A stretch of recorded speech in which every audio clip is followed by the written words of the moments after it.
I'll call this special meeting of the Town Council to order at May 7th, at 7:08 p.m. Let's all please rise for the Pledge of Allegiance.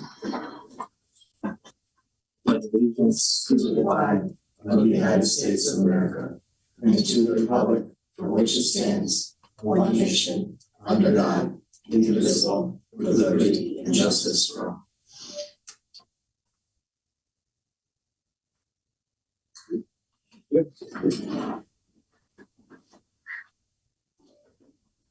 Consideration of the Town Council's proposed FY 25-26 budget is the first item of our agenda. I understand that our town manager has a proposal for the council, so I'll turn it over to him first. Thank you, Mr. Chair. As you're aware, yesterday, May 6th, the town voted down our proposed budget through our referendum process. We had a record, well, not a record, but the most we've had since 2008. I believe the first referendum was in 2005, that involved the school. So we had great turnout. I'll pause for a second. I want to thank our registrars who are both new and their staff for doing a great job in DPW for assisting through that smooth referendum process. I thank them all. As a result of the failure, our next referendum is going to be on May 20th. This is all codified in how the process goes. It's 2 weeks after. And so May 20th is the next referendum, same place, program room from 6 a.m. To 8 p.m. As a part of this process, I am proposing a budget on my side of things. The total adjustment will result in another reduction of $450,000. Those reductions that I'm proposing were to cut some reclassifications and positions from DPW, $60,000 for potential public safety initiative savings, $16,000 in staff hours. I asked our staff, does anyone want to voluntarily surrender hours before I have to make cuts? Mike Wilkinson offered to lower his hours and pay. So I thank him for stepping forward to do that. We're looking at our engineering numbers that we can spend. We will cut back $10,000 off of that budget. We're at $15,000 to hopefully save in fuel costs, hopefully $36,000 in road salt, and then the Board of Ed reduction of $293,888 for a total reduction of $450,335. The town's operating expenditures have been reduced by $156,000, bringing the budget down from 3.12% to a flat 2% on the town side compared to the fiscal year 2025. Additionally, the Board of Ed operating budget has been reduced, again on my proposal, $293,888, a decrease from 2.99 to 2.32 in comparison to last year's budget. The overall increase in proposed fiscal year 2026 budget that I'm recommending is now a 2.3% budget, or $1.4 million, almost just under $1.5 million. The proposed mill rate would come down from 37.77 down to 27.55, so a very large drop in mill rate. That is my proposed budget. I give it to you, Mr. Chair. Thank you, Town Manager Foley, for preparing this proposal. Now open it up for discussion by councilors. Do any councilors have input upon either the proposal in front of us or different budget proposals they'd like to put forward? Question from Councilor Yuchek. I was expecting some of the answers that I sent earlier that were copied to Chris and Jacob. So if I can find Yes, more on this, and we ran all of those scenarios, and Sarah Casey, if Yolita can print out a bunch of those spreadsheets, if we're going to need them. She's a co-host. Oh, okay, all right. Yolita, can you print out some of those spreadsheets, the ones you gave us that we were working on this afternoon? Absolutely. I'll bring it down. Yeah, that would be definitely beneficial to see the numbers. Yep. As we discuss this. Yep. Budget. you want me to read? Sure. Yeah, while we're waiting, you could have So I'm not sure.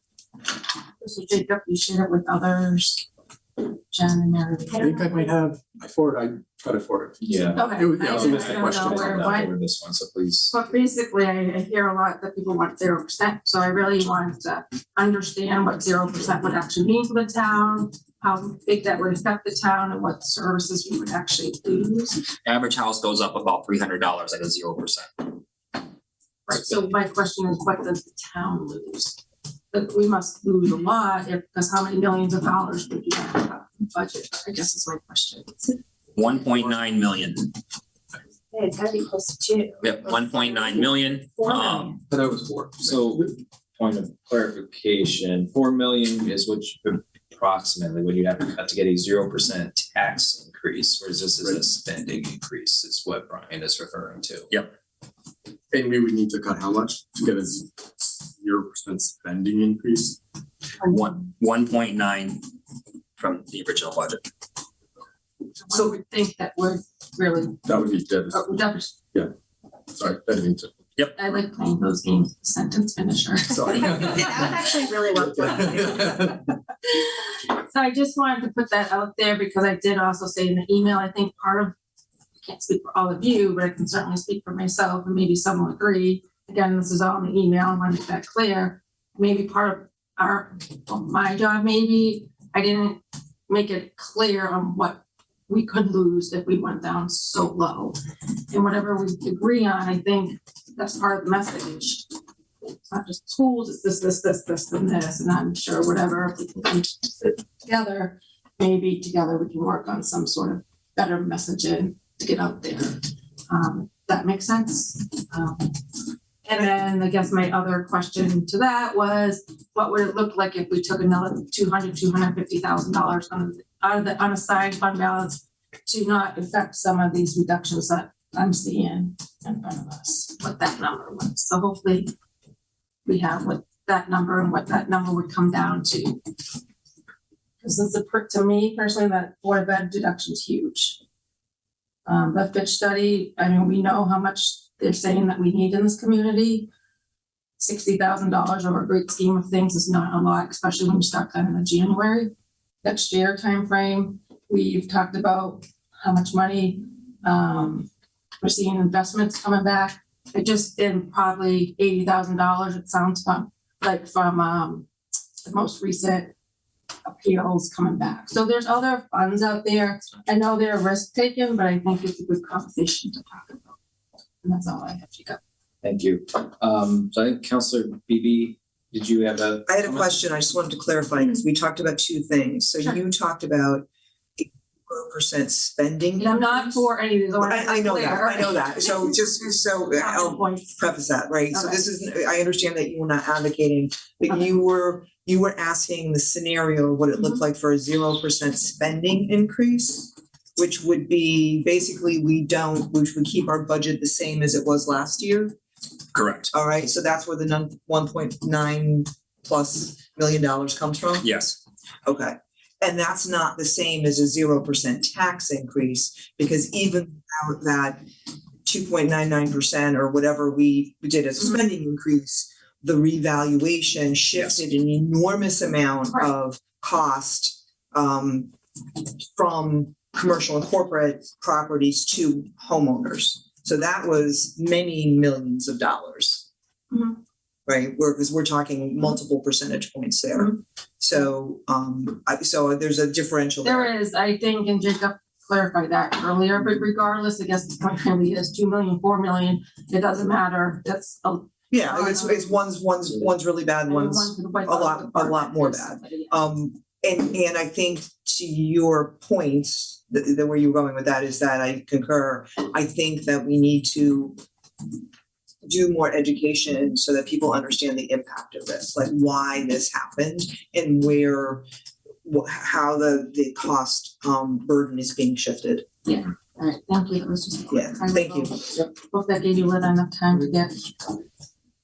Thank you. Is it okay, Vice Chairman, if I want to ask Brian and Melissa to touch upon a couple of topics, because I think they're going to be of general interest to the group, regarding use of the fund balance and also the latest status on money that might have been fought back, for lack of a better term, through assessment appeals. I just think it would be good context for the council to have.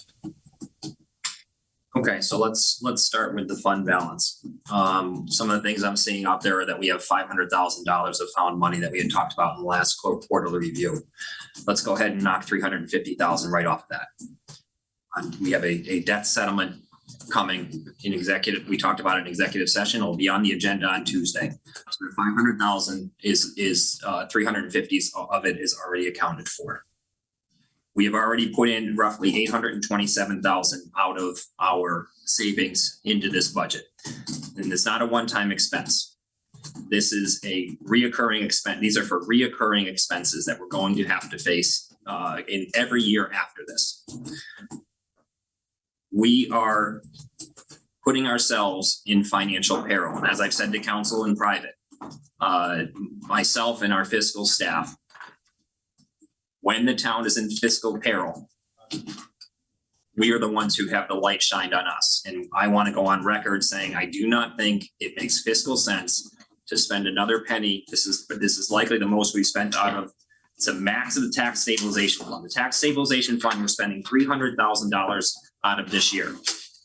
That leaves our remaining tax stabilization fund at $189,000. That money is funded through unexpected state income coming in. I don't anticipate that growing. So now our remaining tax stabilization fund will be down to $189,000 for the coming years. We're taking another 527 out of the fund balance as it is, and we're going to have to recover that next year. We are losing $1 million in state aid based on our mill rate dropping so low here. So we are $1.8 million behind before we even start for next year. Assuming, there's no inflation or anything moving up, we're already $1.8 million behind, assuming insurance doesn't go up, assuming the cost of the payroll doesn't go up, assuming fuel doesn't go up, electricity doesn't go up. We're assuming all of these things, and we're already $1.8 million behind on next year's budget. So I'm saying to you, taking money out of that fund balance, saying we found $500,000. That money came from our investments. We invest money that we have in our funds. That money was $500,000 more than we anticipated. That is a good thing to happen. However, $350,000 of that is already gobbled up for a death benefit claim that the town is going to have to pay. So that's where I stand on that, Jacob. I warn you that neither Yolita nor I, and I'm sure our council are the advisors that we pay to give us advice, would not want another penny spent out of those funds. That being said, I work at your pleasure. If you tell me to do that, I will do. Thank you, Brian. And just one last thing. What is the latest status of the assessment funds? Yes, there is not 80,000. We're down to 63,000. And that is, if somebody appeals their taxes and they win, we have that money set aside in case they win. We set aside 80,000. We're down to 62, I believe, thousand, based on the Board of Assessment Appeals has already awarded $20-something thousand out of that. We have 3 properties that the Board of Assessments would not hear their appeal. One of those properties has filed in Superior Court every single revaluation. I don't have it off the top of my head. I'd ask Jason, he might know, or Yolita, did you end up finding out what property that was that always files or has always filed? Yes, Jason said, and I think Jason is on a call.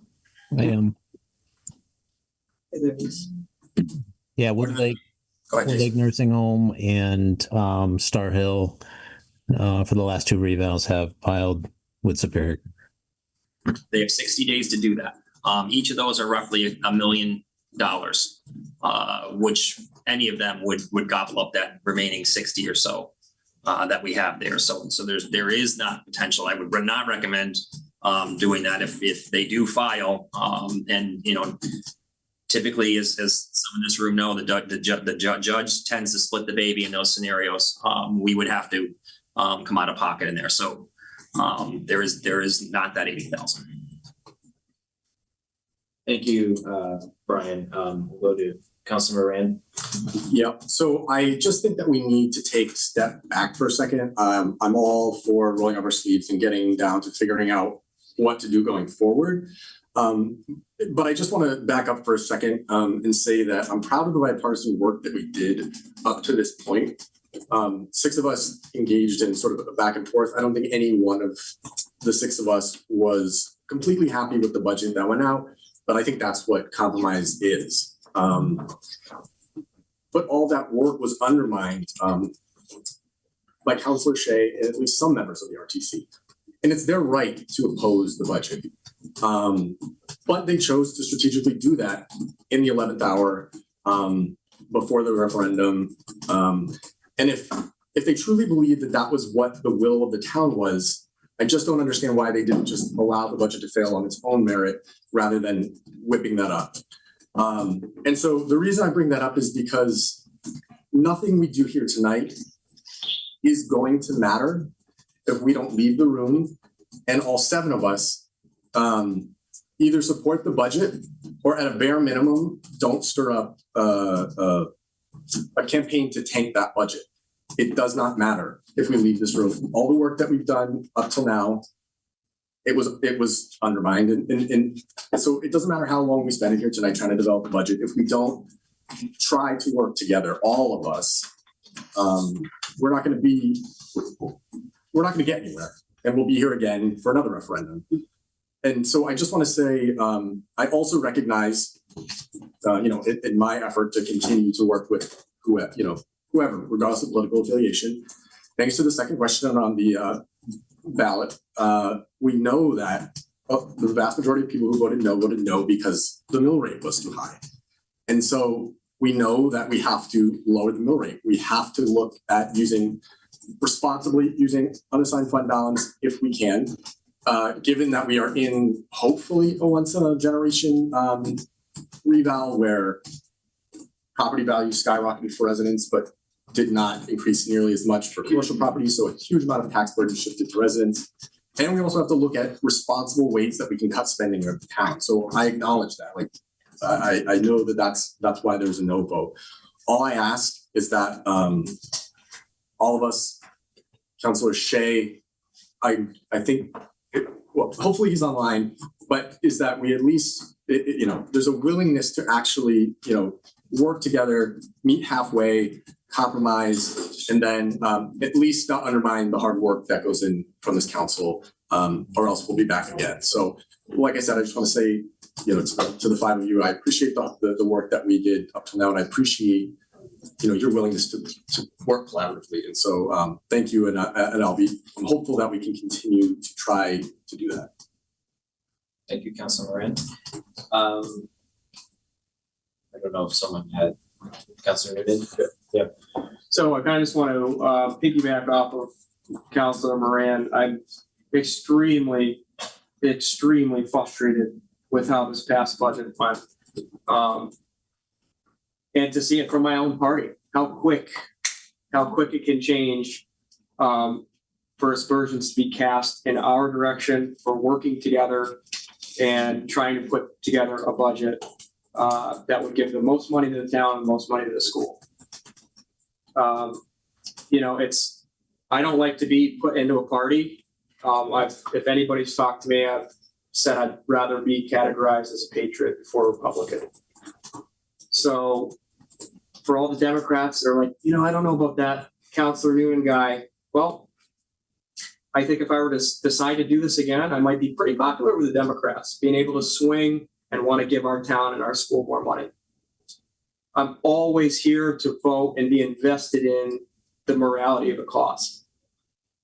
Some people might ask questions, what's different from this budget cycle from last year? I think last year's jumping off point was a little too high. I think how our past chair maneuvered through that budget was not my favorite. And I think this year, our town manager, who I think is fantastic, was able to do his job.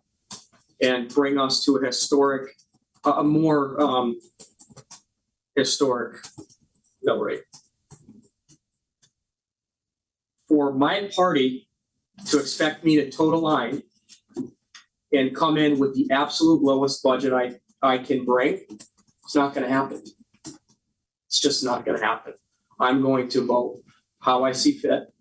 But more importantly, I'm none of us Republicans are shy to the fact that this year is especially tough for homeowners. That was never not part of the conversation, not once. We were all here in support of, I mean, let me tell you, I am not in the 1% of the most affluent of town. So this year was not this workup, this to cause head scratching. The question number 2, the reading comprehension of that poll ballot, it's very clear. If you voted yes, stop writing. However, if you voted no, we wanted an indication to bring more clear, substantive understanding of how we could. And again, I'm not going to sit here and pretend I don't know where this might go. To quote Joe, Mr. Shea, be like Joe. His quote is, "I am not sure the town has an appetite for this size of an increase." I've heard that before from Joe, which I agree with. I refuse to try to understand the appetite of this town without bringing food to the table first. Personally, I refuse. So I am here to, again, as someone who works 60 hours a week and as like everyone else with kids and as a volunteer for this town, to do what is best for this town. For all, and we had heard testimony from students hours past what we had last year, from parents hours past what we had last year. We were thrown 2 carrots by Dr. Willett, that being the $188,000 for the seats for the tech initiative, $300,000 for the ECS. I think it was 99.1 for the tax collection rate. I could be wrong on that. Grand list for the motor vehicles. We had some things that we were able to work with this budget, which was so different than last year, in my opinion. So to sharpen the pencils, the work needs to be done. That was never not the case. But now we are going to see the effect of taking more money from the town and the Board of Ed. And like Councilor Moran said, I'd like to work as a group. I don't think it's fair for the one single dissenting viewpoint to undermine the totality of the group. And again, you guys have heard me on my soapbox preach a First Amendment speech. I am not saying that Joe Shea is not allowed to voice his opinion. I'm not saying the ROTC is allowed to voice their opinion. But I'll be damned if you think that you're going to affect how I voice my opinion and how we all work together. That's all I got. Thank you, Counselor. Counselor Shea? Sure. Can you guys hear me? Yes. Okay. Oop, I don't know what happened to my video. Ah, shoot. Okay, you still there? Yep, you can see you and hear you. Yeah, sorry, part of my phone has died. So a couple things. We can go back to the our original vote here and just talk about that. And I saw the writing on the wall way back when we were talking about the budget. And it seemed like version 2.0, only things are so much worse this year than they were last year. But, you know, we went down the same path. Half the town council, 100% for Board of Ed, give them everything they want. We've got to put together a spending package as high as we can get. And of course, it failed. This town doesn't have the appetite or the affordability. There's a lot of people in this town that are really struggling. And a lot of people forget that because you don't hear a lot of those people as much as you hear the people that are, Board of Ed or death. So Then Joe, why didn't you let it fail on its own? wait, it's my turn. It's my turn a second. Hold on. So So when everybody said, okay, let's have this vote for 3, because we feel confident, I knew there was a 0 chance that this budget was going to pass. 0. This town does not have the appetite for that kind of an increase layered on top of $4 million getting shifted over to them. But everybody has wishful thinking on this, so I said, okay, go ahead, go for it. And it's incredibly naive to think that anything that I stated in the past couple of days undermines this process, that I don't have that kind of influence in this town. The people of this town, if you have any experience at all with the people of this town and how they have voted historically, you know damn well that budget wasn't going to pass. It had nothing to do with anything me saying I disagree with this budget proposal. And everyone, the Democrat Party broadcasted nonstop about this budget's got to pass, vote yes, yes, yes, yes, constantly. But I didn't say the Democrat Party is forcing people to spend more money than they can afford to do. Never said anything like that. So don't believe that just because stuff put out by me that says I think this budget's too high influenced this town 1,700 people to run out and vote no.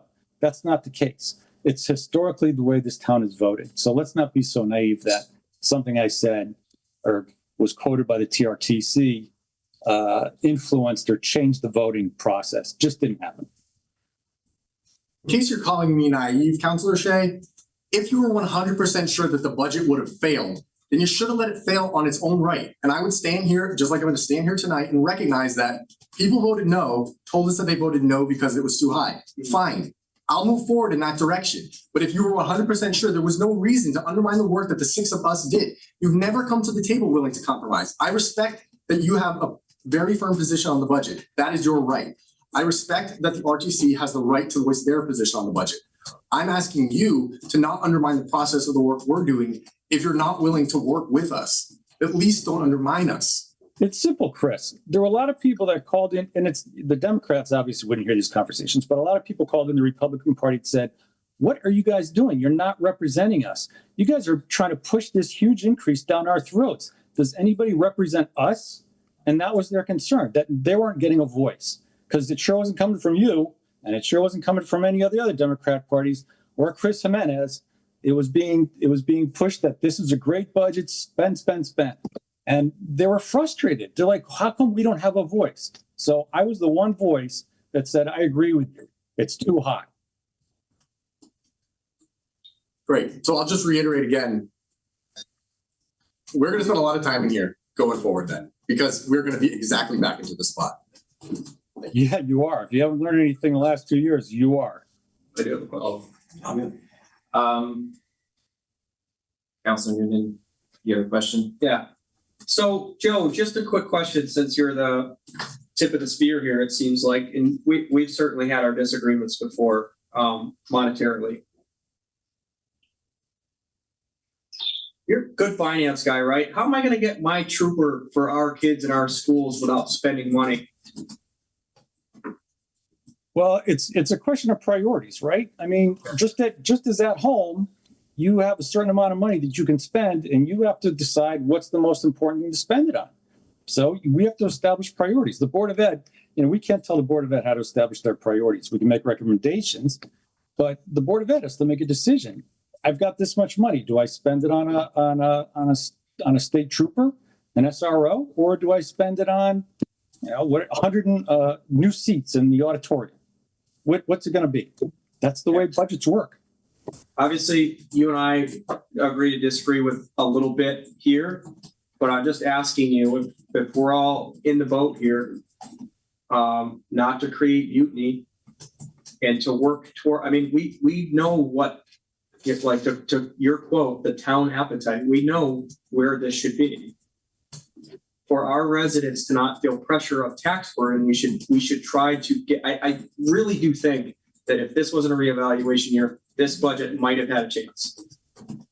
I really do. And you can disagree with that all you want. Well, I wouldn't fully disagree with that, because last year we passed a 3% increase to the budget. Correct. Yeah. So what I'm asking is that you work with us, since you're clairvoyant here, as to what the number should exactly be. Otherwise, I think, like Chris Moran's saying, we're wasting our time. I asked the council That's it. begin having a discussion about the town manager's proposal. That focuses upon what we are going to put out for voters in the next 2 weeks.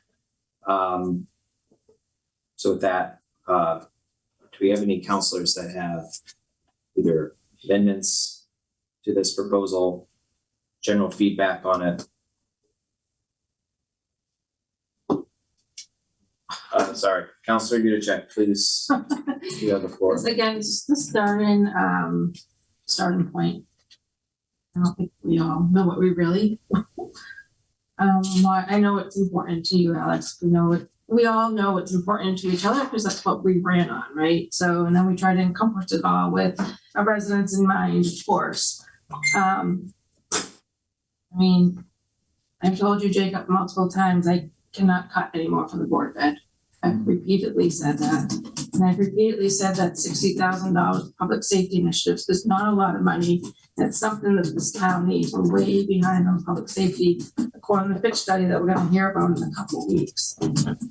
All these other things that we've talked, that Brian has in here, you know, makes sense. But I still would like to see if we can just use another 100,000, see what that looks like. It might not be best, and we talk about it, but no, that's super bad.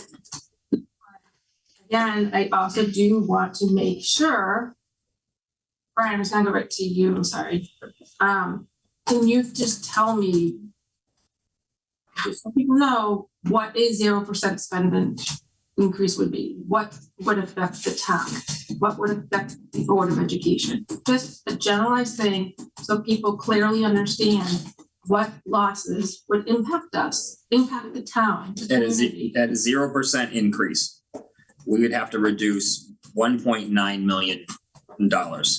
And depending on how you split that up, you were looking at a mass decrease in town services. Mhm. You know, and it's where do we want to cut? And at that number, it's everywhere. Right. It's DPW. You know, we're already have a hard time with the fields, keeping up with everything. It's the senior center, it's the library, it's the police, it's the fire. It is that at that 0% across the board, that would be massive cuts in services. And the average, you know, an average house at 0% increase, their taxes would still go up $290 based on the reval process. And that, Brian, I don't want to cut you off. You're I not. think that brings us another point that I've also talked to Jacob about several times. No matter what, unfortunately, it is a really bad year, and I would agree with other counselors that if we didn't have a reval, it probably would have had a really good chance of passing. But no matter what, unfortunately, no one's gonna get down to a really low tax increase. So my concern is, we voted all the way down, people are still gonna have a tax increase. It doesn't mean I don't care or anything like that. It just means, unfortunately, that's reality, and what is the town really willing to give up? And services out of town, trash pickup, and then just putting it out there so people really understand that. That's it, soapbox, I'll get off my soapbox, but I wanna know what $100,000 is. Maybe you reduce the Board of Education a little bit, but I'm really not good with, I don't even know, can I ask one question? I was gonna say, to your point, I had asked Chris earlier, and Jacob, maybe you can answer this. We had swapped like a capital project for Board of Education, like tech project that kind of needed to be done now. And wasn't that kind of like around the 100, it was like 188,000? Yes, what we did was, I believe it was a one-to-one technology, Brian, correct me if I'm wrong, which is an operating budget, so basically we said, well, we It was for the middle school auditorium seats. Yeah, we used Swapping that out, and hopefully some monies will come in later in the year to postpone the replacement of the seats till later on in the year. Yeah, so essentially we just kind of took advantage of necessity and the timing of those things in the ERF. And I don't mean to cut council you to check off, but since you were saying 100, I was thinking, what do we have in the budget that's not a reoccurring expense? And that would be that tech initiative would be one example. And I think 188,000 kind of falls within the range that we may be able to feel comfortable with using with these additional unassigned funds. So I was going to throw that out there kind of to piggyback, that might be an idea. I was just gonna. No, continue. I'll comment afterwards. Oh, Go, okay, go. do you, just find if Dr. Willett can answer a question about the 293, close to 294,000, what, or is the Board of Education member here, what that could look like, what would be reduced? Dr. Willett, or if you'd like to comment, you may. Board of Education will be meeting next Wednesday to determine what specific reductions will ultimately be made. I would say that given the conversations that occurred in the last couple of meetings, going through the minutes of those would help best identify what some of those items could be. They could be sports, clubs, club advisorships and so on, clubs and activities. They could be staff. And the board will have to decide. But that's the kind of thing we're talking about. It'd be the clubs and activities, the staff, sports, things like that. Thank you. That's all I have for now. So I don't know, I guess, again, I don't know if you'll let on this, other people wanna add things to what I said, but the 100, I'm curious, and if there's another capital thing that can be moved around, I don't know if you talk to you, just talk to Brian about that. No, I think it is.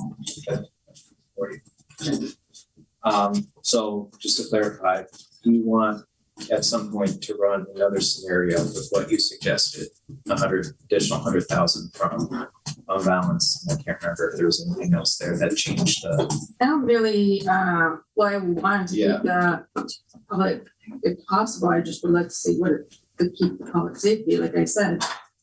We have a study that says we need a lot of stuff. So you'd like to see a scenario that But has. yeah, and if anybody else has anything that put into it or take an order. I mean, Well, I think, if you don't, yeah, go ahead. yeah, well, I think I'd like to kind of handle this similar to we've done in years past where we can go around the room and ask for several scenarios and then probably take a recess and then look at them. So I think we should kind of handle it that way. Sure, I'm just flying off the cuff because it's the day after a referendum, you really can't talk about anything. Yeah. So sorry if I'm all over the place. Second thing, just a clarifying question, I'm not operating on a ton of sleep here, but for the, you had asked about, had Chris and I talked about capital? Yeah, I don't know if you had a chance, I thought maybe you guys So, met with Brian yeah. or something. Specific to the laptops, and against where sleep deprivation might come into this, but like I think we put that in the capital budget, and I believe that it's all being paid for out of the gym fund. So I don't know if that would be an avenue, but I don't think that's right. No, the lab, the IT, talk about the IT thing at the Board of Ed? yes, It that, swapped with the seats. yes. Yeah, but the IT was being paid for with a different fund, correct? Didn't you have a grant or something for the IT stuff? The use of, Or am I wrong? Well, it depends on which thing we're talking about, but if we're talking about the swap, it was 188,000. Yes. Instead of, as Mr. Thompson said, it's the TMS auditorium seating, Yes. because that, that's something that possibly could be done with the ERF funds. But the ERF funds have to clear first in the third quarter. The auditors have to clear them.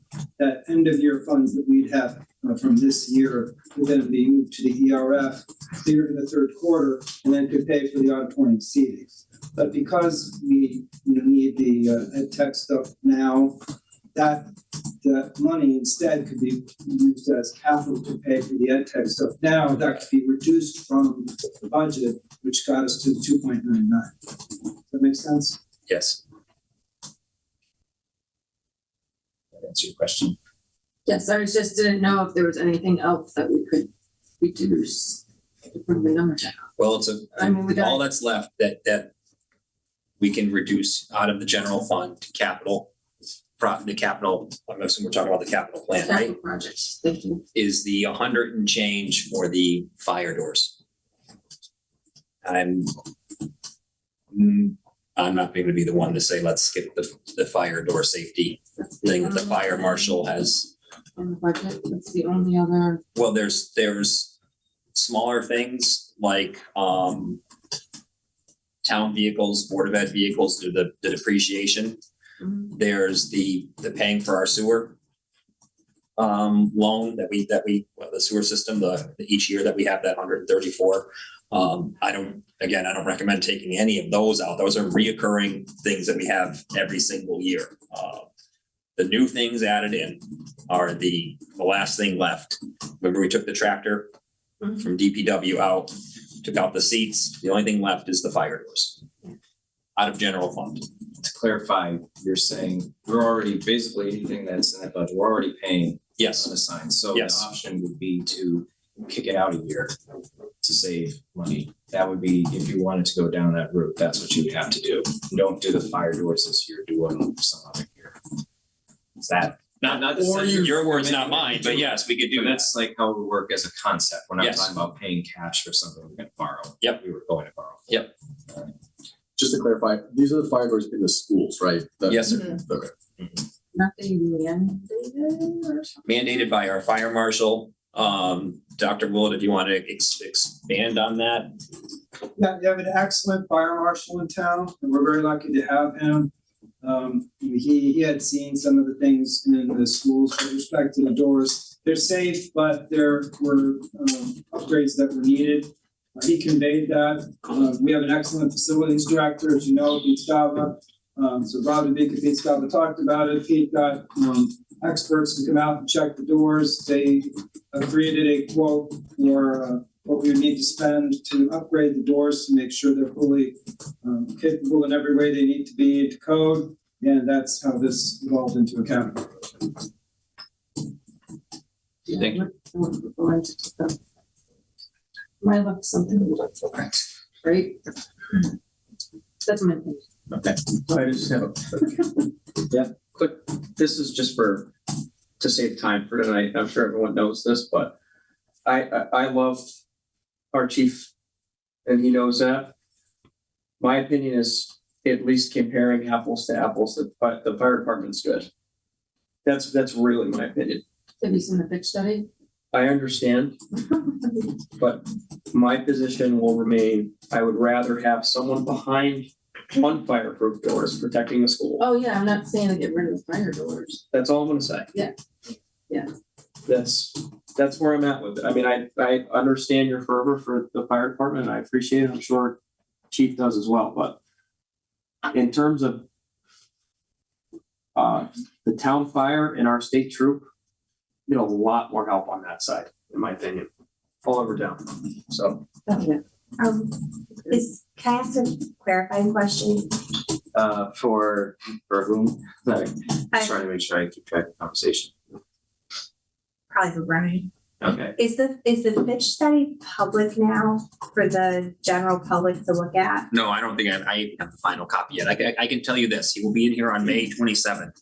You can ask him, do we need to do anything right now for public safety in our town? Is anything critical that we need to do right now? The answer will be no. When you say he, who's he? Fitch, Thank you. sorry. I feel like I'm stuck between a rock and a hard place because I get what Colleen's saying about, have you seen the pitch study and like the things that we've seen as a council? Yep. But my concern is that the general public hasn't seen that yet. And if we're discussing spending the town's money on something that's not available to the public, it doesn't feel fair. Because it's kind of like, well, we've seen this study, but we can't talk about it because it's not open. I asked him, we have a budget coming up. Is there Yes. anything we need to do right now? And he said point blank, no, you No. guys are in great shape. Okay. I just, I know you're laughing, Counselor No, Yudichak. but I've I'm been not making that up. I met with them too, Brian, but we must have had a different conversation. I've been asking for that pitch study to be public. You've had it since March. Yep. It's May, and to me, it's extremely frustrating, like Jen brought I up. haven't had it since March. He I've seen drafts. We've met in March, and then Jacob forwarded a couple of weeks or beginning of April or That was a something. draft, yes. But still, what's the holdup? They're coming on May 27th. Unacceptable. Anyways, go ahead, Jen. I think that's, I know what you're saying, Jen. That's what's super really frustrating. I can see it being, I can see it being a point that someone might make that like, well, how can the town council, earmark this money when we can't even see the study? So it's like, Yeah. I don't want that to become a thing. I'm not trying to make a specific point, but I have concerns just generally. I just feel like this is a damned if you do, damned if you don't type scenario. I'm just asking you that, back to the boat analogy, we're bailing water and we're too heavy. You have to have one item that you refuse to throw off board. We know what my one item is. We can't keep 9 of your firefighter bags on board. I'm not asking for that. I'm asking, You know what I mean? anyways. Yeah, I- probably, That's where I'm at. yeah, It's so. literally, anyways, my point, I get what you're saying, Jen, and that's why I'm really frustrated because we hired Fitch well over a year ago, and we still don't have the report. And to me, that's unacceptable. We spent a lot of money. We're already 2 firefighters behind if we had done what we were gonna do 2 years ago. You guys weren't on the council, but that's just I don't know what that is. the SAFER grant. If we had one SAFER grant, we would have hired the firefighters. We would have been responsible to pay. Like, you can't just get the grant, win it, and then say, see you later. You have to continue on. I've mentioned that several times during meetings. I've provided documents on it, Jacob and others. It's out there. I can pull it up again. So to my point, this is just, I get what you're saying, Jen, 100%, but that's my frustration. And Jacob knows that. And it's ridiculous, unacceptable, and yeah. Any other questions, comments? Right, let's, Councilor Moran, Just with respect to the spreadsheet we got, yeah. as I'm trying to read it. I gotta tell you, I feel like I'm over. as somebody who is technically a senior citizen, that's like near impossible. Is it possible?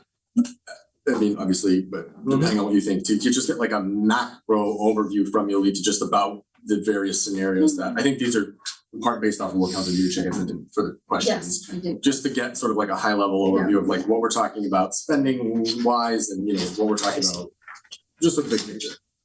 I'm happy to have Yulita walk us through that.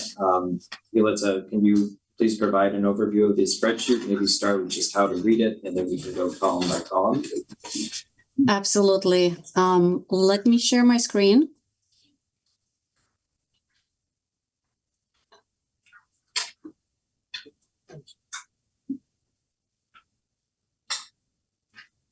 Please let me know when you can see it. Yes, we can see it, sorry. Perfect. All right. So what I did on my spreadsheet, I hidden some rows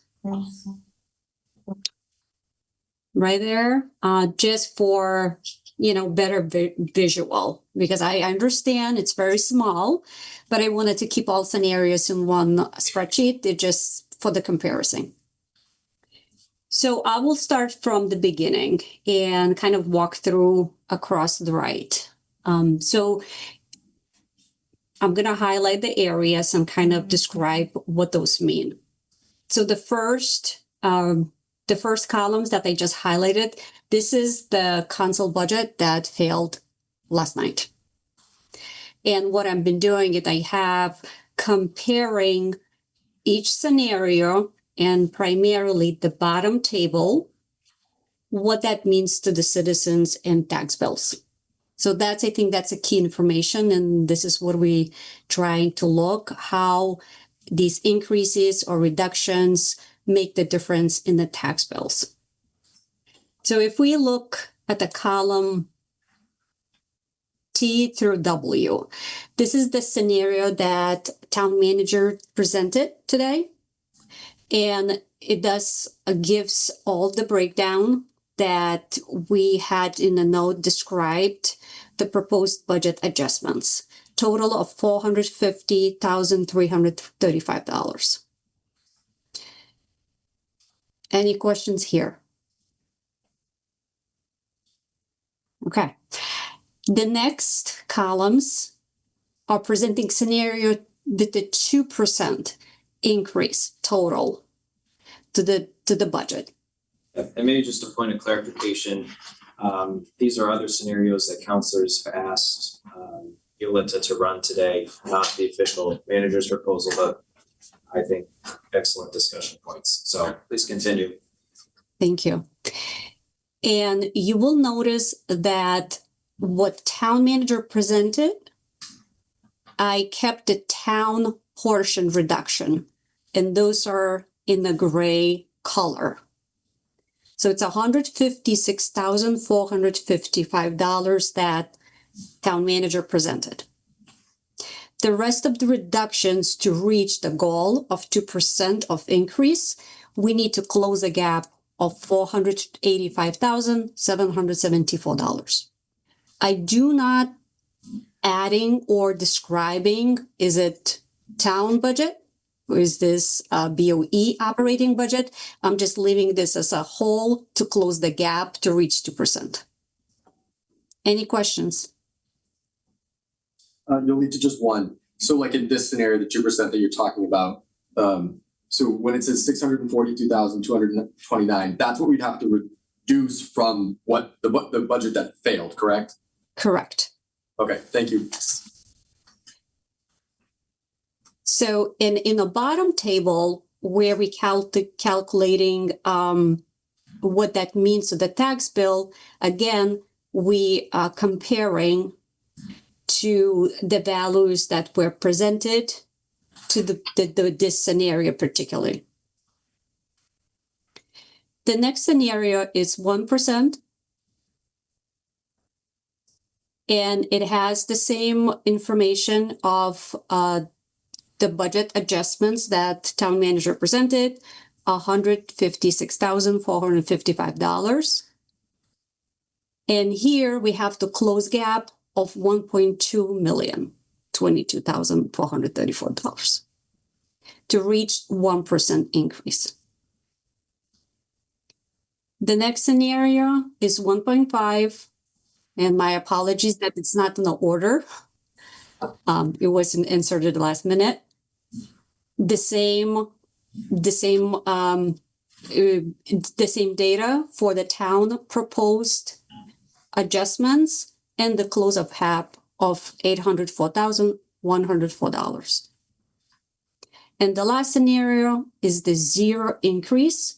That means we keep the same budget as FY 2025 adopted budget, and what basically that means. And in this scenario, I did include BOE because that's what was proposed in the budget, 1.3 million reduction, and the rest of it, what we're proposing, 156,455 plus reduction in CAP projects and additional $280,771 that we need to close the gap. Any questions? Yeah, Councilor Rand. Just to clarify, Yulita, on that last, the 0% spending increase, this I think goes to Councilor Yudichak's question earlier about like, what is the town really looking at if we were to do this? So the reason why you have a $1.3 million reduction from the Board of Ed is because that is what was currently in the budget to increase, right? So if you cut the 1.3 million, that gets them to the fiscal year 25 budget that they have. Is that correct? Correct. Okay. And then, sorry if I missed that, I probably did. Can you just explain one more time? So it's 280,000 to close the gap. What's the 166,000? it's a CAP project cut because we are leaving the same budget that was in FY 25. Okay, got it. This is for which one? The 0%, the far, all the way to the right. Okay, thank you. Thank you, Yolita. You're welcome. Any other questions for Yolita? Clarifying question for Brian. Go. So Brian, just to be sure, this is true, and I think you've said this before. Anything in the capital plan that's projected out for the next 3 to 5 years, building at Crandall's, the animal shelter rebuild, these are all things that really won't push that needle to where would want it to go, correct? Like taking those kinds of things away. No, the two you just mentioned, no. The only thing that would affect the increase in capital would be the fire doors. That's all that's Why? left. What's that? Why? Because we pulled everything else out. Out of for the first year, correct? So we've pulled everything out of that's coming out of unassigned fund balance. You know, everything else is managed in there and either paid for from other funds. Correct, right. So those other funds aren't affecting this budget. The money's accounted for and in there. This is unassigned fund balance, things we're pulling out of our bank, which by the way, was our goal and how to spend things, not put it to debt. This is taking money out to pay for something right now. And the only thing that's left is those fire doors. That is an increase. Got it? I think what you're saying though is like if you're talking about bonded work, right? Because this was one of the things I think I brought up when we met at the high school. That we talked about like the $500,000 for the basketball courts and Well, yeah, I purchase mean, of the obviously, equipment, things yeah. like that. So which is items that we are bonding, correct? Say that again, I'm sorry. That's okay. So it sounds like when you were talking about additional capital improvements or additional capital items, that you were also looking at possibly items like repairing the basketball courts, right? Like we had $500,000 in there for that or a little bit more, like the $300,000 for the mower, right? That those are items that we would bond, Yes, borrow. yes. So Plan debt not affecting an increase in the budget. right, and as we talked about, you know, we would, if we defer that, right? If we didn't issue the bonds or we, you know, cancel the debt, we might make something a little bit back in the first year, but it's more long-term debt, right? Yes, We're talking about 5, 10 more years. I wish it were 5 or 10, you know, probably 10 to 15? 15, yeah. Okay, so what we would get back in the first or even the second year is Real. this much of the whole So the thing. risk is not the reward. Right. Yeah, that's kind of what I was driving at. Right, which is what Especially- I asked in the high school, and that's Right. what was explained, where it's not an expenditure for like next year, it's an expenditure over 15 years. So if the total is $1 million, we might save, what's $1 million divided by 15, right? And I think that's important for residents to understand is that like the majority of these projects that Brian has mentioned Mhm. are covered by that COVID recreation fund. I can't remember the name of it. Brian, ARPA? thank you. Yeah, some of them, right? Some of these, ARPA's gone.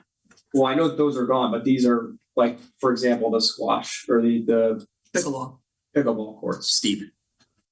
So a lot of people are thinking that you're just wastefully spending money on the town side. I'm just trying to drive at really lots of these things have been covered by state grants. You bet, like the And parking. therefore parking. not spent taxpayer money. Correct. I think that's an important thing to put in there. That is fact. There's a lot of misunderstanding on the Yeah. capital plan. Yeah. I had the same questions asked for me about certain things, and I was like, that is money that was allocated to us specifically for that type of project, is we can't take that money and use it for the Yeah. budget. Well, we could, but what you're saying is the risk is not worth. Well, The it reward depends, for right? So if it's being funded by a grant, it's Right, earmarked right. for the pickleball court, right? Right. If it's in capital, right, like we hypothetically could, but like when people say, okay, don't spend $300,000 or whatever on the truck, that doesn't mean we save $300,000 next year, right? That doesn't get us to this Right. gap that Yolita's talking about, right? Yeah. It gets us a little bit of that, right? That's what I was driving. And so, yeah, I think that is a great point. I do think it's important that people understand. If we that. So, could, we would. Yeah. Right. yeah, And that's, thank you both. I said that too. I was like, okay, well, if we could do this, will it all be next year? And it was no, that cost was spread out over 10 or 15 years. So that's $80,000 instead of $800,000.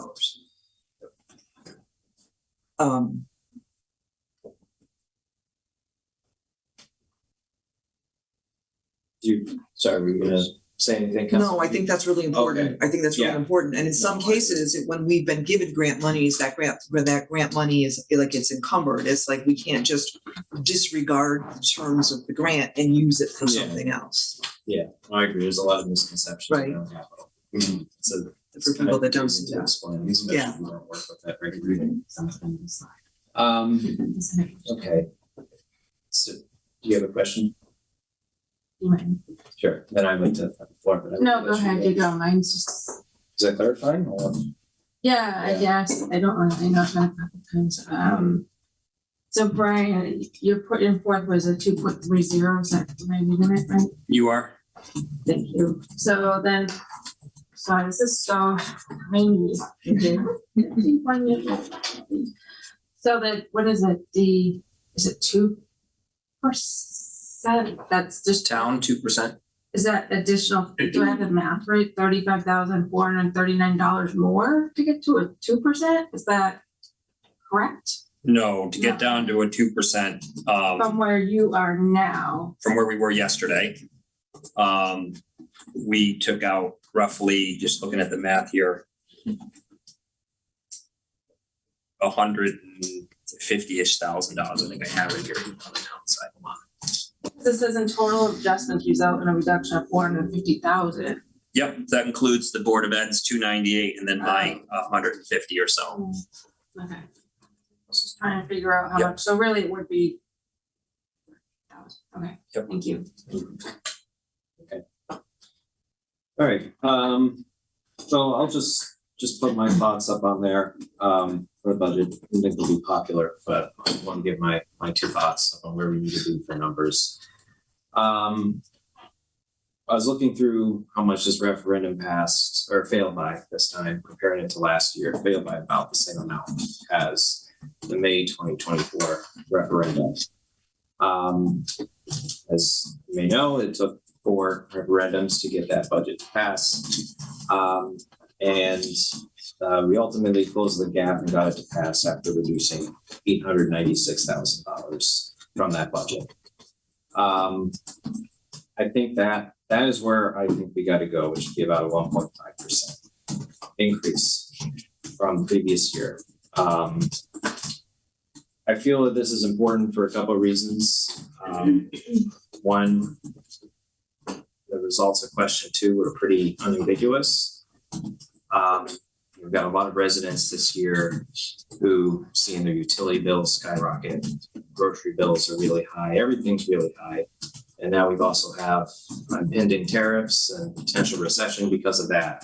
I think a lot of people saw that number, and even though I don't think the increase we put out was very big, I wrote a letter with Vice Chair Moran and a bunch of other counselors supporting a number. Like, I think a lot of people saw that and said, I just can't get behind that. And so I think we need to come out with something credible that voters will appreciate that we are trying to put in the work. We're in a really tough spot. I won't argue it, and I don't like the fact that that number is as large as it is, but I think if we don't come out with something that says, I hear you, we're going all the way to the bottom. That's my concern. I saw it last time when we had referendums. I think it was the third. We thought we were going to get there. We just made a small cut though. It was like $50,000 and it ended up failing. So I think people were like, how can you not hear me at this point? That this is unacceptable and I want it lower. I think we have to come out strong to prevent further reductions, because as you might notice up on this chart, the 0% scenario is a 0% spending increase. It's not the floor. The floor, well, even then that's technically not the floor, but I'll just say this for sake of argument, is the floor is a 0% tax increase. And that is, you'll let a please keep me honest, but 4 million plus in the hole, which. Can I interrupt just for a moment? Yes, and the last time we spoke, we did not have included 15 million increase in motor vehicle number, and I think the collection rate. So when I ran the numbers, it's like 3.2 million decrease. Still. Yeah, still. Yes. So that's where I sit today. I understand. That's people don't like that answer, I'm sure. But I'm going to throw it out there, and I would suggest that we spend the bulk of our conversation here, at least the initial conversation, instead of talking about specifics, that we would reduce, that we try to talk about what the numbers we would like this budget to be like. At the end of the day, we're not going to go through every line item of council budget, certainly not going to go through every line item of Board of Education's budget. We can have discussions about particular things here and there that we might want to protect, but before we get to any of that, we need to just talk about what number the council is willing to put forward to voters at the time. So that'll yield the floor to speak. Total number of dollars. Can I just one clarifying question? Yes. Yolita, when it comes to, I'm asking this for two reasons. One, because I don't know for sure. Two, I think this will help. This is important for the public to know, right? So when we're talking about like sort of our doomsday scenario of here, it's a 0% spending increase. And we've also talked about like if you were trying to get to a 0% tax increase, $3.2 million or, they're trying to come out. Is there any sort of, are we constrained by any state law that doesn't allow us to dip below like current spending levels, or is there any constraints on us from that perspective?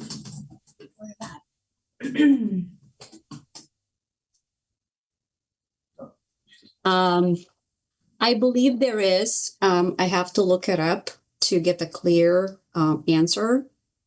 But Yeah, if you need a second, that's fine. I didn't need to put you on the spot. I just want to make clear what we can and cannot do, so residents understand, whatever happens from this, like what are even like realistic options that we could even consider. So that's the reason I asked. So basically, We can't cut the Board of Ed budget by law. So we can't lower it. We know that coming out of the gate. right. Our mill rate's gonna drop. We know we're gonna lose $1 million from the state already as well. So those are two things that are affecting us, right? We cannot cut the Board of Ed budget lower. So can I just follow up on that? So to make clear, if hypothetically, because we have received correspondence asking this question, and I think it's a valid question given the time we're in, right? I want a 0% tax increase. That would mean that a large portion of the $3.2 million would have to come from the town, because we can't by law go, however it breaks out, right? We can get as low as we can go with the board, but there's a law that prevents us from dipping below that. So if you try to get to a 0% tax increase or a 0% spending increase, at some point you're starting to tip, like the town, which has a smaller fraction, is going to have to bear an unbelievably high burden of reduced spending.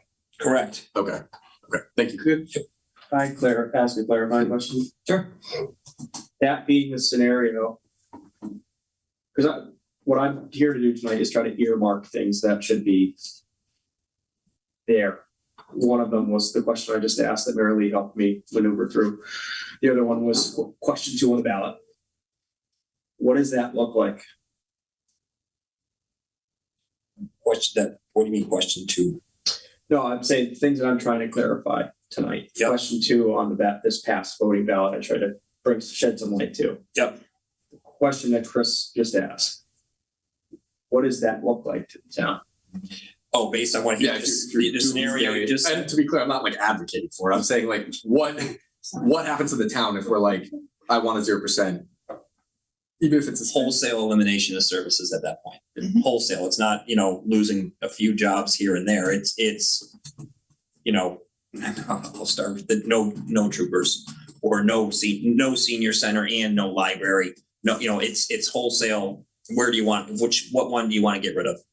And I hate to say the senior center, but that wouldn't even cover, Nope. It wouldn't even get in the Can you neighborhood. clarify, because again, I'm fuzzy with it, you're talking about having those services not exist anymore. Correct. We'd have to discontinue. Okay. Eliminate the jobs, discontinue, a lot, it's doomsday scenario for the town, but again, I act at your direction. If that's the way that it unfolds, we'll manage, but I mean, I would look at, closing the library. It's that drastic. And to just sort of, piggyback off of Alex, that's part of the reason I'm asking the question, right, is to clarify so that the town understands, right? People who are voting understands. Yeah.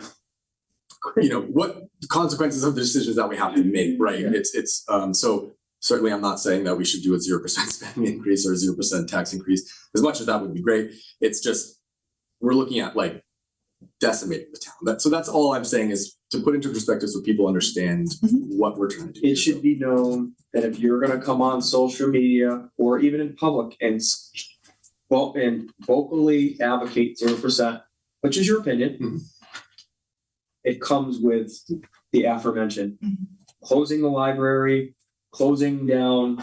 We're not talking just trash. It sounds like trash pickup. We're talking. There's at that point, because you had to stop eliminating from the Board of Ed based on the law.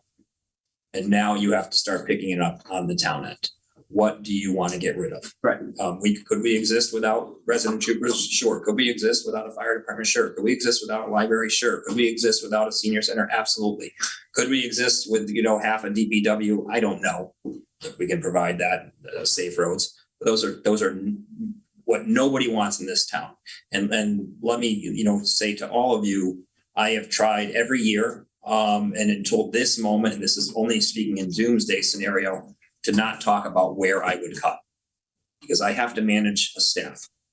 And the staff has to get through this budget. And I'm already hearing, is my job getting cut? And I already have people in a panic. I met with certain departments today and said, I'm going to say things tonight at the budget that are going to make you upset. I am going to do everything not to. Those discussions were had today. It pains me to make those threats. Pains me to make those threats to the staff. I came into this job to cut spending to a fault. I'm sure some of you would agree I'm cutting too much in some places. I hate spending on capital. I hate doing anything that costs money. I'm a taxpayer.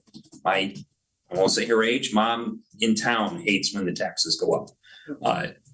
It is so difficult to predict where those will come from. I can't until you give me a number. I've warned my staff about this conversation tonight. I hope they're not watching. And that's where I stand. With a 0%, we are getting rid of, care for what you wish for. With a 0%, we are getting rid of it. I can guarantee everything will have an impact if we do the no 0%, everything. I just have something to say. Yes. I think you can't, it's hard to compare last year to this year. Mm-hmm. I understand if you're looking at the numbers of the first referendum versus the numbers of this referendum, you see the percentage wise that there's some kind of correlation there, but there's no correlation between the number of yes votes, the number of no votes in a specific dollar amount or specific percentage that you're going to decrease. This is a different type of year than we were dealing with last year. And I think we saw there, some flaws and sure, did it take us a bunch of referendums? Yes, but you look historically back, you get some of the same kind of first referendums, and then sometimes it passes the second time, and then sometimes it passes the third. And I think we've made it up to like 6 or 7 at one point, like way back in the day. But I think there's a flaw in the reasoning when you say, hey, I look at the percentage of yes versus no votes, and I think that means we need to land at this number. I think there's a lot that goes into how a person votes, and just kind of hearing some of the frustration tonight. It would be really blind of us to say that us as politicians don't have an influence on the vote in the town. It's absolutely true. We saw, it would be a lie if I said that how myself and Chris and Marilyn, how we put forward information to our own party, that they don't just blindly go with what we tell them to do. And there's people out there who go, no, thank you for the information, but I'm gonna make up my own mind. But there is, there's really a correlation between our support and whether or not a referendum passes. And I think if you look at last year, for instance, it wasn't until you really had the support of both parties that you saw the referendum pass. The one thing that is specifically completely influential is people look to our state rep. She's a big voice in town. She was on the town council. She has a long history here. And I think a lot of people are looking to her to decide whether or not to vote yes or vote no. And she's not going to explicitly tell the town to do one thing or another, but silence kind of talks too. And I think with this referendum in general, what is causing a lot of frustration is that, as Chris said in the 11th hour, there was this text message sent out to a subset of residents, and lo and behold, it was paid for by the state Republican Party. And there was just this assumption that the state rep must have had a hand in this because this is state funding. I don't love that. I don't love that because it feels manipulative. I think in general, if you, as Joe said, if you see the writing on the wall, I say then let it just happen naturally. I think it's really a bad look that no matter what, as us as town councilors, we're not coming out of this just supporting the budget because that's what we should be doing. I think the majority of us were on the same page. But I think it needs to have everyone's support for this to pass. I don't think I think it's only part of this. It has to do with numbers. I really do. I'm not going to make any assumptions about, people who vote blindly, but the reality is they do. With that being said, this is a business, okay? This isn't a household budget. It's a business. We have an obligation to run the town, to make sure the lights stay on, to make sure we have employees, to make sure we have services. Did the revale stink? Absolutely. Yeah. Are we all feeling this? Absolutely. But we also, us sitting here listening to everything, and we've done Board of Ed meetings, we've done subcommittee, and we've been through we've done so many meetings, and we've got so much information. It's our job to take that information and realize we have to be responsible for this town, for what's important for this town.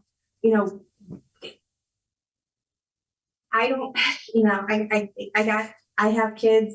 A lot of us do. A lot of us have a household to run. A lot of us are really feeling the strain here, and we understand that the town does too. But our job right now is to make sure that the town keeps running, and we're not just saying, "Well, I know it's gonna pass," and it's an extremely low number because that's what we're seeing on Facebook. That's not the case. We can, and it's been said before, we can pass whatever we put out there if all of us are on the same page trying to pass this.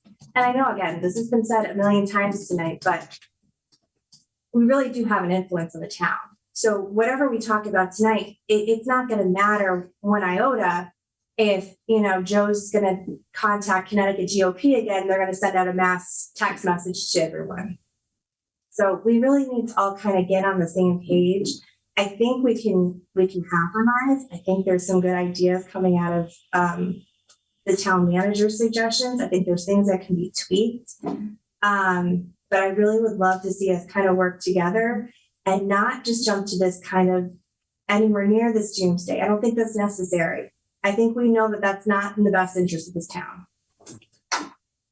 I'd like to just respond and I'll give Councilor Noonan a chance. And then I'd love to, maybe transition the conversation and maybe talk a little bit about where counselors are in Yeah, terms of a spending That's where it was headed. increase. So, you know, I'll just say, Counselor Butler, you know, you got the point. I am using this referendum from last year as a heuristic to kind of figure out where things might land. But I'll just counter, and I don't want to make this a drawn out discussion that I'm looking at the numbers again from 2024, the low tax increase in 2024, and this is a budget that failed by almost 60% last time, was $183 increase. The high level was $443. For the low and high on the proposed budget that we just sent out, the low increase was $370, and the high was $1,119. You know, and I think that after several years of inflation, potential recession up on the horizon, just bills piling up and things, you know, I won't argue that. I think our voices matter. I think they do, and I'm really hoping that they do. We can come out here united. But I also feel like we gotta do something to recognize that we did put forward was impactful. But I'll leave it at that. And I guess with that, Councilor Noonan, if you want to ask your question. Yeah, just really quick. I agree with you, Jen, and I do agree with you, Jacob. I think if everyone except for Merrily, if you guys remember the long spiel I went on about our last budget cycle last year, I brought up the statistics for 2007. Those are important because in the fourth and fifth vote, I think it was third and fourth, the same number was promulgated to the town, which erupted in fury. A fifth failed, and then a 0%. That needs to be kept in mind. That's kind of where I'm more in agreement of like people looking at this like, well, that was substantive. Although shedding light into your world, Jen, you don't really know where every single person's voting for. Yeah. The more important question I have though is for Joe. So before we even vote on what Jacob's proposed or what Brian's proposed, do you think Jacob's lower end here is feasible, or do you think it needs to be lower?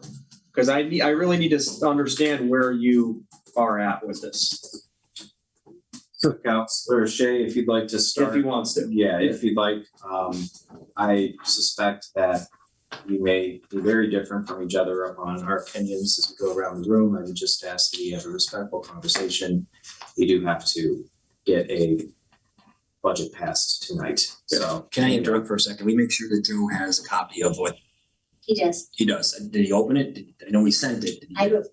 Can you just make sure that he has the scenarios in front of him? yeah, I mean, I'm going off of memory here because I don't have a hard copy. I mean, IBS don't have a hard copy in front of me, and I'm having difficulty with my phone switching back and forth between the conference and emails coming in and other things. It's just not very efficient. But I saw the scenarios, and I get the big picture there.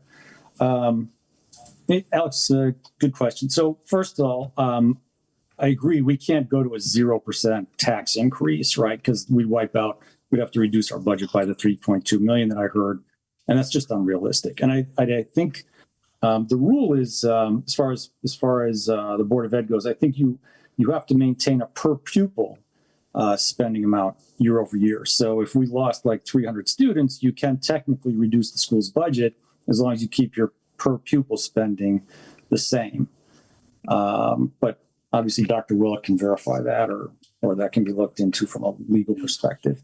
But I don't think we should even go there, right? I mean, 3.2 million is devastating. Our town just cannot do that. But I wouldn't say when we talk about last year's budget, Jacob, and you're comparing that one, I'd say things are far worse this year. They're way worse this year than they were last year. And look how hard we struggled to get that increase. And it was a net increase of 1%, right? Because we had some revenue offsets to offset the 3% spending increase. that helped us to reduce the net tax increase to 1%. So here, I believe we're talking about, originally the budget that failed was a 3% increase, net expense increase, right? So that was taking into account our revenue as well as our expenses, and it was resulting in a 3% increase. So here we're talking now on a revised budget of 2.3%, which is not going to pass either. So I hate to be the bearer of bad news, but I don't have the kind of influence that you think I do, and I can say, okay, put 2.3 out, and it's not going to pass. But it just the voters aren't going to pass that. They're getting hit so hard with this reallocation, it just can't happen. So I think realistically, if we want something to pass, it's going to be tough. It's going to be really, really tough. No one's going to be happy about it, but I think we have to get down to 1%. Okay, And secondly, just a point of clarification, I believe what Jacob had briefly proposed was at 1.5. right. Yeah, I still think that's too high. Okay, so you're at. The second point, oops. Sorry. Sorry, Counselor, I just couldn't hear what you said about the 1.5, sorry. Too high? Yeah, I still think it's too high. Okay, thank you. The second point, I know I'm a little concerned with Dr. Willett's comment about, well, we'd have to cut, the Board of Ed still has to meet, but, we're most likely looking to cut after school activities and social programs. And we listened to 5 hours, at least 5 solid hours of parents and students telling us how incredibly important that is. So when you talk about priorities, I'd say you should lose staff people before you cut after school programs based on the amount of discussions that we heard over the past budget cycle. So I think that's a scare tactic, and it shouldn't be considered after the amount of people that we heard about when it comes to that. And then the other thing too, this is maybe a procedural thing, is when we talk about, okay, what's that going to do to the budget? I don't know if it's a great idea to make conclusions tonight about what this would result in. We're going to cut the fire department, we're going to cut the police department. We still have a solid month before we have to make these decisions, before the new budget kicks in, and then we can have discussions over the next month once the budget passes. That where do we really want to see the cuts? What are our priorities, rather than making this sort of off the cuff decision that we would do tonight. So I think it's more important to lock in a dollar amount and what we can present to the town, and then we've got more time to discuss where we expect to see those cuts. And then my third point, and then I'll shut up, is I disagree with Councilor Buckler in regard to we have a tremendous influence over the town's decision. I think it's really the opposite. We're here to represent the voters. So the voters should have a greater influence on us than we think we do on them. We've got to listen to the voters. And, the voters have spoken quite loudly in this go around that the budget's too high. So it's our job to listen to the voters, not for the voters to listen to us. And that wasn't my point, Joe. I mean, just to clarify, I wasn't saying that we shouldn't be listening to our voters.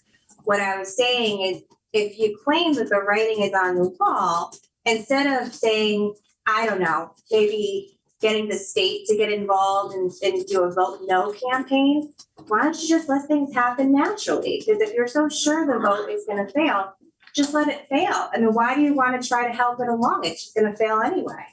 Well, again, my point was that we had many frustrated members of the party, and I had no idea that funding was coming from the state or where it was coming from. But we had many frustrated voters from our party that said, how come nobody's representing us? All we do is kind of see, the Democrats and Republicans have sort of joined forces to promote this budget. And, we, the voters, have talked about how this is too high and no one's representing us. So that's kind of how that.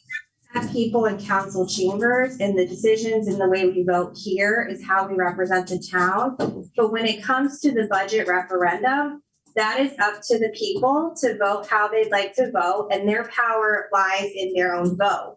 Mm-hmm. So to get out and then to run a campaign sponsored by the state GOP to say vote no, not just to promote the referendum, you're trying to influence people's votes. Well, the Democrats did the same thing.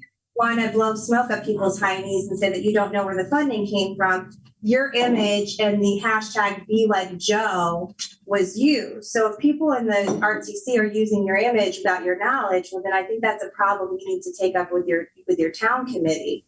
Counselor I can Buckler, only Counselor assume Shea. that you were aware where the funding came from. Counselor Buckler and Counselor Shea, I understand this is a controversial issue.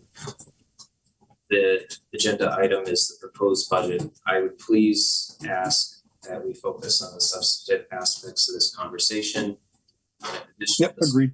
will happen on this topic. It can happen outside of this meeting. Agreed. Thank you. I'm gonna go around the room. Is that okay? Unless there's of course it is. Counselor Buckler, do you have a number or spending proposal that you'd like to share with us, the council at this time? Sure. I would propose, and you can just kind of take my wording for however you want to or correct me. I'd like to run any proposals that councilors have, so. Okay. I'd like to put forward the proposal as set by the town manager. That's as a starting point. Yep. And in addition to that,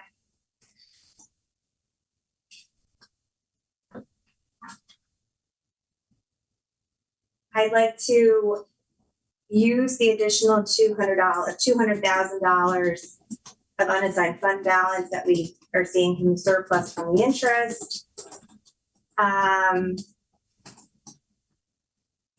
And however we need to break this down, I'd like to see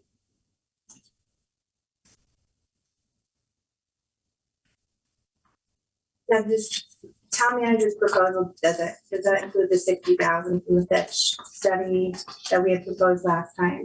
And It doesn't include that, right? They're reduced. They're reduced. So I'd like to see the unassigned fund balance to be able to include the 60,000 again that we had previously earmarked in the last budget, and the remaining 140 to add back to the Board of Ed budget. Wait, I'm sorry, Jennifer, I'm trying to keep it. I know, I'm No, you're doing myself, good, yeah. but I'm just, what was the remaining? I'm sorry. 140,000 towards Board of Ed to offset whatever decrease we were gonna spend on Board of Ed. So minus the, so 140, you just talked about that, minus the 293, is that what you're saying? That Yeah, add back in 140 to that. add back in 293, add back 140? Yes.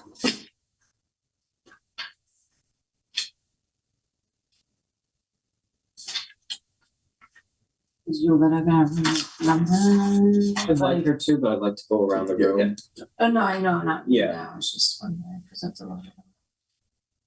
I hope it makes sense. So what's the bottom line? What's the final? I think the final one. Do it in your head. Because Booker said, we just want. What's the average tax? So no, I'm just, so you're taking what we were presented. So assume what town manager Foley just presented to us, that scenario. Yep. We're gonna add 200,000 of unassigned fund balance. I want to make sure that we include the 60,000 that we previously had included in the last referendum. And then the remaining 140 would go to offset the Board of Ed. So instead of reducing Board of Ed by 293, 293, it would be 293 minus the 140. 153, 880, something like that. I'll take your word for it. Oh, minus, I think you're adding to it. I'm not adding it to the decrease of Board of Ed. Do you know what I'm saying? I'm saying like, I think, I know what you're saying. as he's We proposing. want the Board of Ed to have, instead of being cut 293. by 293, you want it to be reduced by 153. Correct. Oh, Yeah. sorry about that. So the overall reduction remains the same, it just depends on where we're allocating the funds from. I think what that would do is the bottom line would be the same as the town manager presented it. However, it would add back in funds to Board of Ed and it would add back in the 60,000 to the town. For the Fitch study, Yes. or for the recommendations of the Fitch study. Okay, thank you. Is it all, Councilor Buckner? I believe so. Councilor McNoonan, do you have a proposal you'd like to share? I think I'm in alignment with, where you're at. Okay. Based on principle.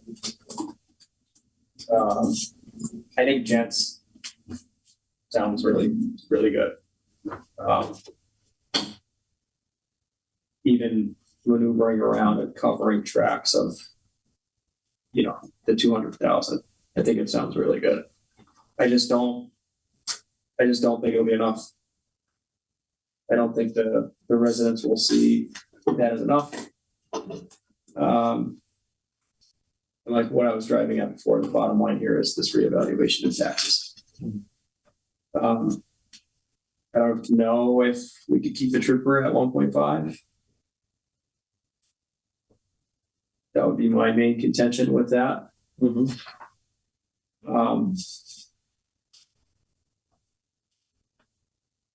Yeah, I think if we were to further that discussion, you and I or whoever else landed in that 1.5, it would be in similar fashion to Jen, you utilize monies to alleviate Board of Ed first and include public safety second. I'm not in favor of allocating money for Fitch if it push came to shove, unfortunately. So are you, sorry, Councilor Newton, I'm trying to understand where you are at. Are you aligned with Councilor Buckler's position or aligned with mine? I mean, I think we'd have to come to vote, but I think fundamentally I'm at 1.5 as far as not having to come here and make even more cuts. You would have to find an additional $400,000 cut to get to that number. Approximately So you need to 400. find out $400,000 more. Where would you cut that from, I guess? Like, you just have to remember that that's a lot of money. Yeah. Councilor Udacek. I hope after we do this, we can break and talk to our offices before we. Yeah, that's the plan. Yep. Sorry. I don't know, I hear what I hear what Jacob and Alex are saying, and that's too low. I know I'm always the outcast all the time, but I outcast, this is my last term, so anyways, but I do think that's too low. That's an additional $400,000. I don't even know where you would take that from. I've shared a truck with you guys. You take one person out of the department, any department, it's like can demolish the department. You know what I mean? So and then how do you, I don't know, I just have or eliminate things. I don't know, like trash pickup, who knows? But I don't know. I like a lot of Jen's proposal, but I think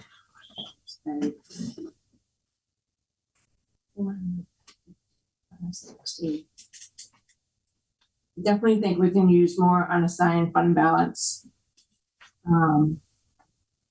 Brian or Yoletta is there, or Jason's on call too.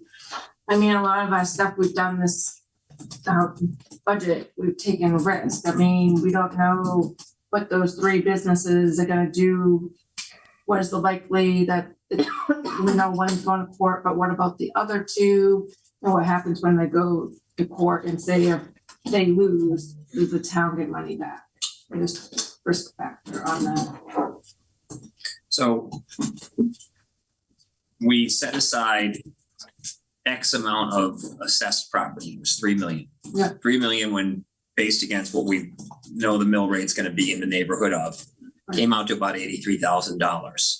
Assuming we could lose 3 million in assessment through all these appeals, which is a conservative start to begin with. We go through the appeals process with the houses, we've lost about 22,000 or 21,000. So now we're down to 60 or so. However, the appeals folks did not hear 3 cases, the 3 biggest ones, Woodlake, the Star Hill. Fieldstone Commons, and again, I forget the other one, Sorry, Star Hill. No, M&T Bank. MMT, okay, sorry, thank you. The Woodlake has appealed every time, every single time, knowing the judge is just gonna, it's worth it for them to do that. One of those hits in one of those scenarios will likely lose that 60,000. so you wouldn't get any more than 60,000, I guess. When we go to Right now, the best we can get back is 62,000. Even if we, If no one appeals anything.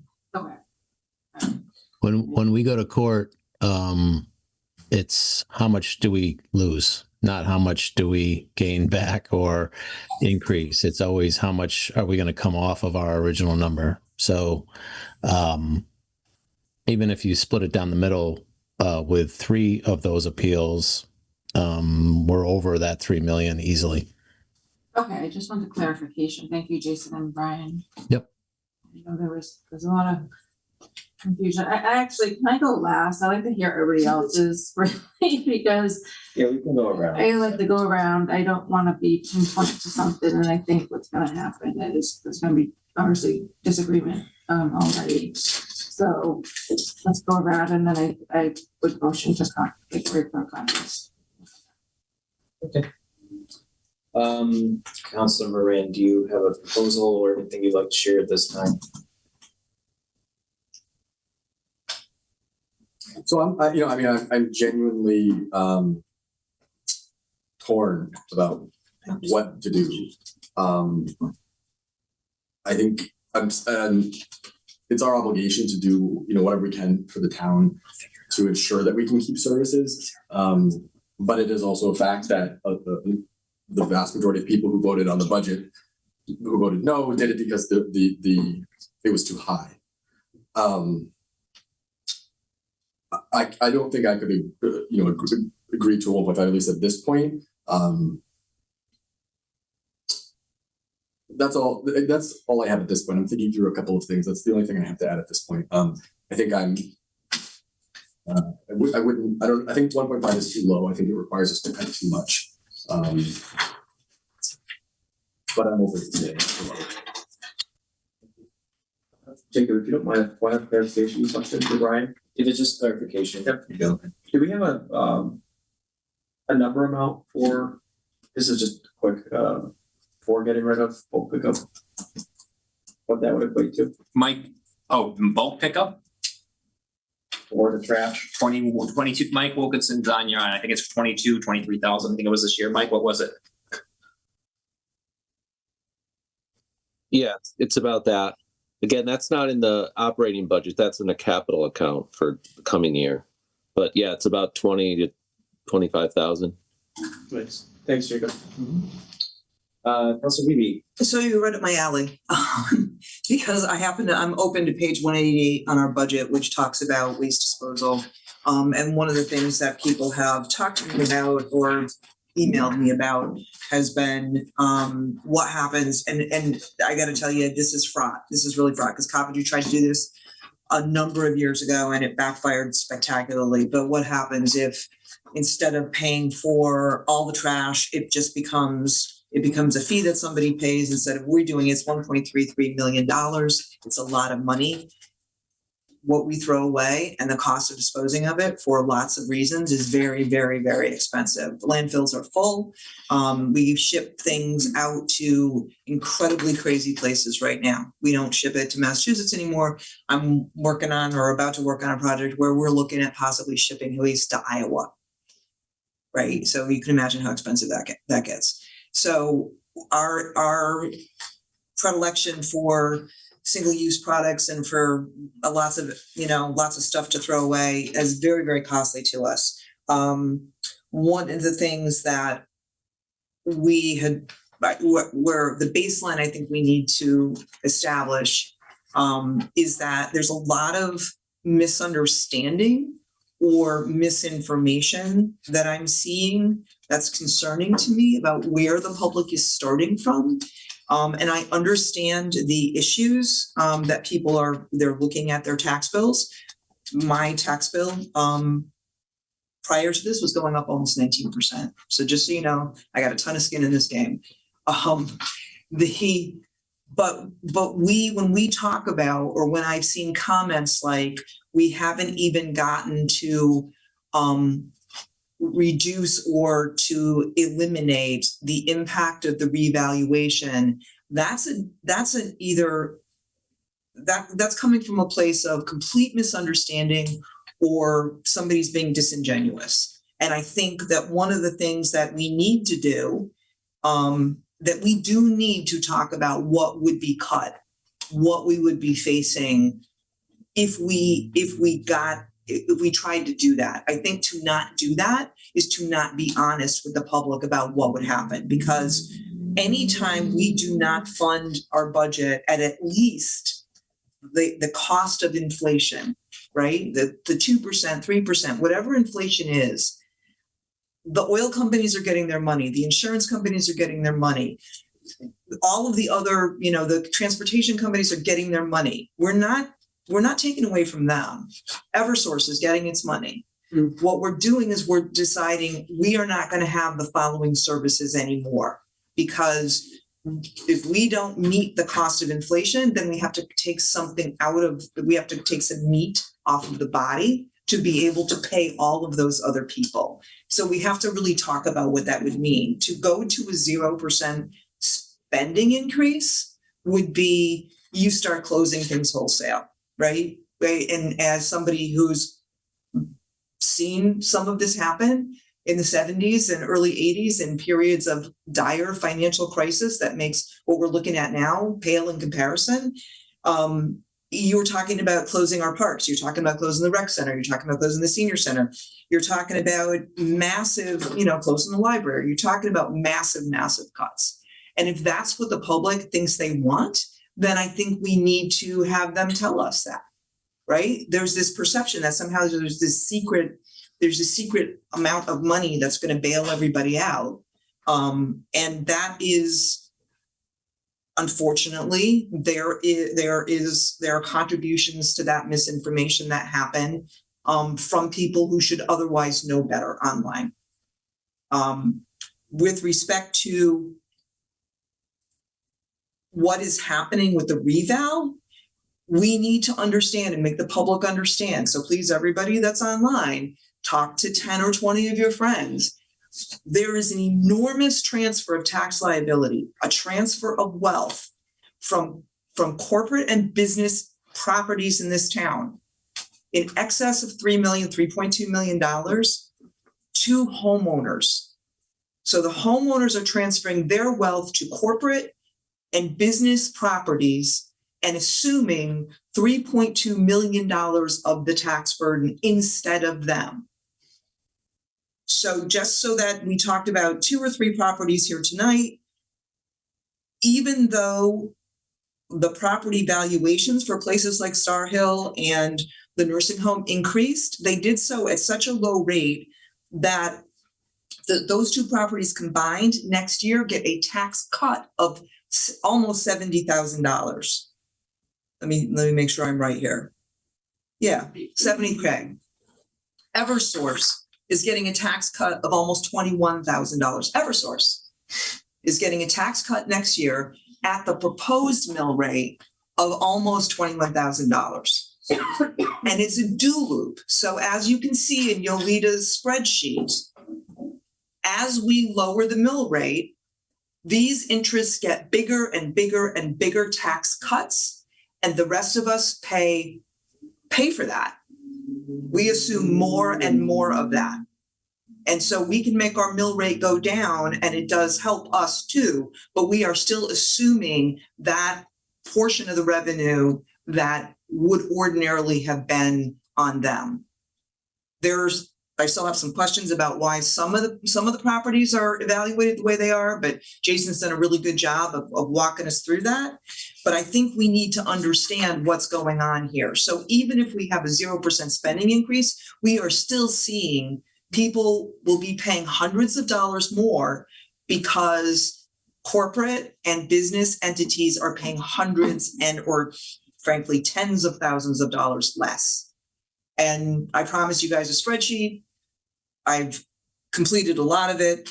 I can rework it based on this. And just looking at the top 10 to 15, it's hundreds of thousands of dollars in tax cuts for them next year. So that's a huge transfer, huge transfer. Where I stand on some of this is to try to mitigate the impacts as much as possible. I do understand what people are facing. I get it. I think we have revalued ourselves into a perfect storm of financial crisis. I'm praying this is not a bubble like it was in 2008. It feels dangerously like that to me. And I am hoping we're not the architects of our own demise here. I think that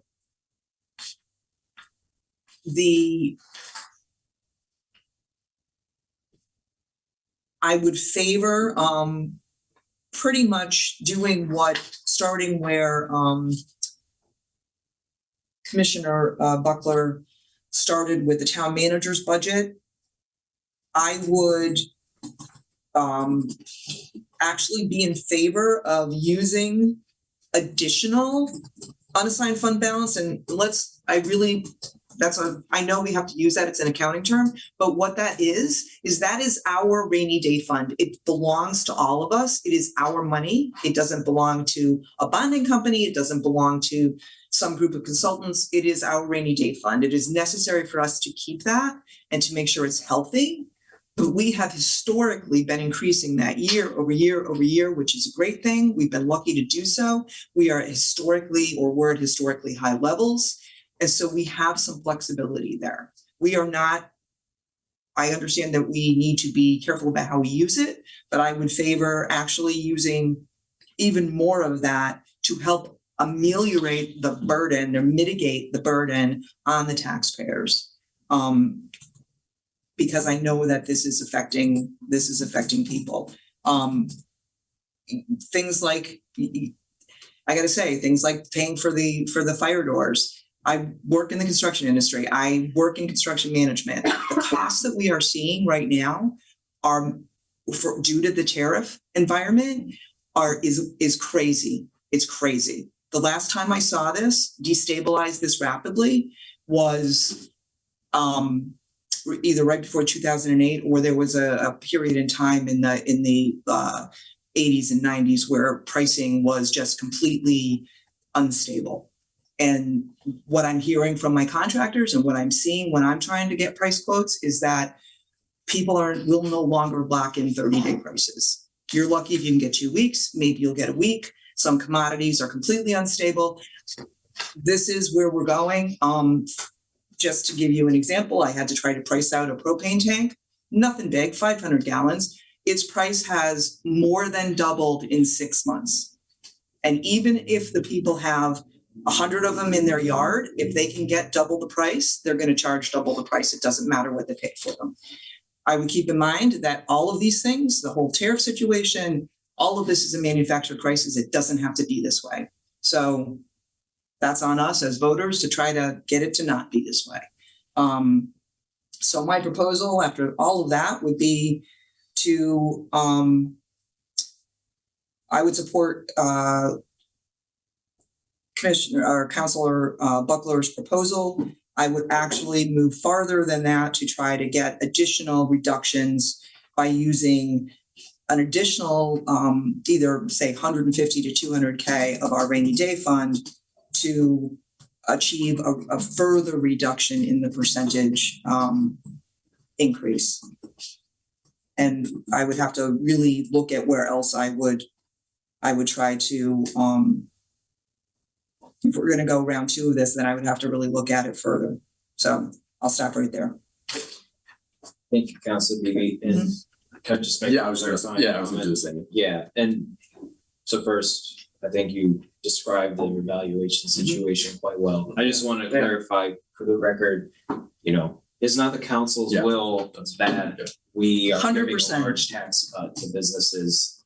100%. Yeah. This, I just want people to understand where it comes from. We didn't have a hand in this. It's not, we were asking the same questions. Yep. Like we all were asking the same questions, but there's a lot of misinformation that I'm seeing that where people are not understanding what has happened and they think that somehow we have been responsible for a spending level that is now causing their increase in taxes to be 6%, 8%, 10%, whatever. And I get it because when I first looked at mine, before we knew what the mill rate was, it was a 19% increase. It's crazy. So I was, and then I was like, wait, what are we doing? So, Yeah. so yeah, Yeah, and there'd be nothing I'd like better if we could just split the mill rate. Yeah. And unfortunately, it does not seem that is a legal option Nope. in the state of Connecticut. It is not. So something certainly to talk to your legislators about, especially in a year like this. I can see how that could be abused, but this is rough. So. Yep. Anyway, just want to clarify for the Yep, record. no, I 100% thank you. I Yeah. agree with you. Councilor Moran, Yeah. Moran speaking. Just two quick things. One, I was actually going to mention what Chairman Mari mentioned, because I think Councilor Beebe is 100% correct with how she described the reval, where we're at. It's just also important, right? We didn't make the decision. It wasn't the assessor who decided, right? This is a function of like the market. This is where we're at. I'll also say that I did ask the question, right? Can commercial be taxed at a different mill rate than residential? And no, it's not. We can't legally do that. So again, agree with all that. The one question I just wanted to ask Councilor Beebe on your proposal of using the additional 150 to 200,000 from unassigned fund balance, that would go to further reducing the mill rate, right? That's correct. It's not okay. Thank That's you. correct. It would go to taxpayer relief. It Right, wouldn't go to restoring something else. Okay, thank you. Yes. Okay, so this is more of a clarifying question for Dr. Willett. Just based on Councilor Beebe's statements, we can't touch Eversource, oil, transportation, utility. I agree with that. First things to be cut at my house, I think along with a lot of other residents, if things are really, really tight for me, lights go out. I travel less, I buy less groceries, add a wood stove, right? Things like that. You having done this for a long time, you must have seen some writing on the wall here as to being able to cut from those types of environments, utilities, transportation. There's no other way that we can save money in terms of Board of Ed education in those avenues. I know that that's a loaded question, but it's something that I ask myself every day at my own homestead, never mind for the milieu of a school. Yeah, we dedicate a lot of time to trying to find cost avoidance programming, which we have over the years. We have many examples of that. Now, I won't list them all here because you don't really have time for that. You have decisions to make tonight. But we do invest a lot of time in trying to figure out how to make it run as efficiently as possible and serve the children in the community. We've talked about the 10 and 12-year averages before. It's simply that the 10 and 12-year averages of the budgets have left this situation such that there's really not a lot of places to go unless it hits things that are very valuable to people. I know that the common rhetoric is to suggest that, that certain things are thrown out there just for shock value, that nothing could be further from the truth. If someone listens to the minutes and looks at the meetings, the deliberations, I think they're doing the very best they can to figure it out. You're struggling with many things today, and there's many requirements of school districts that make sense to require, dyslexia services, things that they didn't even know about years ago. And if the choices come down to not being able to, have certain children be able to read the way they need to read, things like that that will affect them throughout their entire lives, then Games Club doesn't match up against whether a child can read or not. We need interventions. That child will be affected forever. So these are hard decisions, but it's good to go on the record. And it's good to know if somebody thinks that the Tolland Public School staff should be reduced and is going on the record for that, that should be considered heavily by everyone. I think the Board of Ed will be trying to figure out what to do without doing such a thing. But I think the answer to his question is we do a lot of things to try to avoid cost. With an average of 1.67, 1.7 over the 10, 12 years, there's not a lot more, and we're doing everything we can.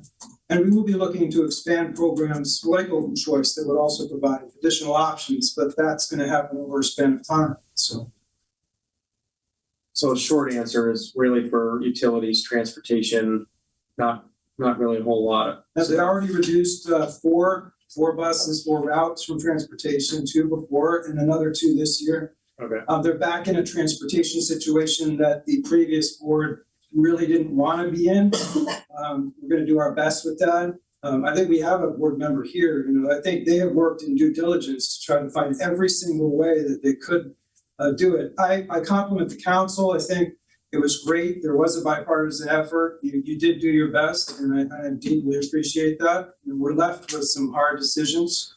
But I do think that, when the town manager aptly says that there's going to be, significant impacts for something like a zero, and it's not claimed to be rhetoric, but then when the board talks about the hard stuff, it's claimed to be rhetoric. I think you have to look at the contradiction there. Thank you. Yeah, I just more so was driving at what you've done over the years and I think people ask that question, well, can you cut buses? And that's a topic that comes up. So I appreciate you going on record for saying what you've already done and answering my question with that. So Thank you, Council. thank you, Jacob. All right, I think everybody's gone around. Except Jim. No, you went first. Did he? Yeah, you came, said we wanted a 1%, remember? Started us off. Oh. Yeah, I think it I was missed that 1%, right? too. Yeah, it's been a long hour. He did say he said the 1.5 was high. Yeah. Yeah, I know he said 1.5 was high, but I don't know if he landed a specific yeah. rounded So, clarify. proposal. Question? All right, because I would love to. It's fine, I can ask. Would like to. I also just wanted to, we are pursuing things like solar to answer something directly about steps. The board did just engage to pursue additional solar resources, things like that, such as. Thank you. All right, I'll entertain a motion to recess so that our finance director can run scenarios that have been proposed.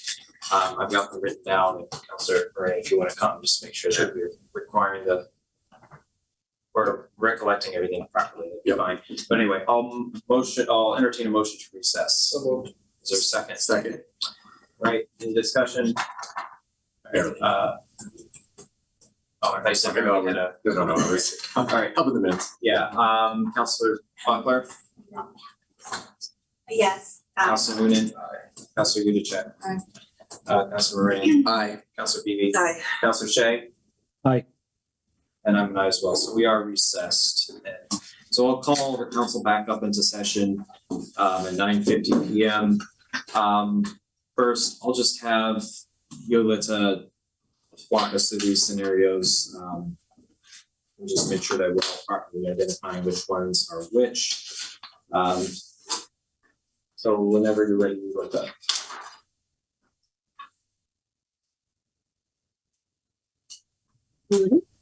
Let me know if you can see my screen. Yes, it's a little small though. Let me just close. Okay. So I'm going to focus on the 2 scenarios, one from Council Jen and one from Council Merlin. So the first one, the request was to prepare the scenario with additional use of an assigned fund balance of $200,000 and allocate $60,000 for the Fitch and also 140 $200,000 for the BOE. So let me just double check something. I just want to look at the scenario again. If I can just walk through the other scenario, I think I didn't plug in the number on the first one, but I'm just gonna walk the second scenario. Cancel Marlene. The request was to increase unassigned fund balance by $400,000. And this is shown in this line item, line 85. What it did, there was no request to reallocate any expenditures or add any changes. What it was proposed by town manager. So technically what it did, it reduced mill rate by 0.22 mils. So the proposed mill rate would be 27.33. And it did change on a tax bill. It did reduce the tax bill on those residential low, median, and high, and commercial low, median, and high. So it made the impact on that. And if you don't mind, I'm just going to look back on the first scenario, just a second, and I'll be back in a minute.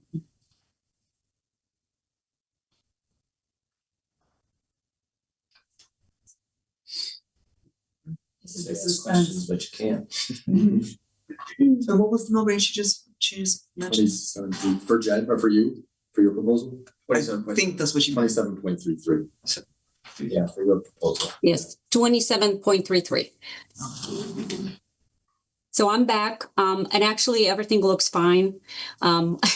Just too many colors and too many numbers.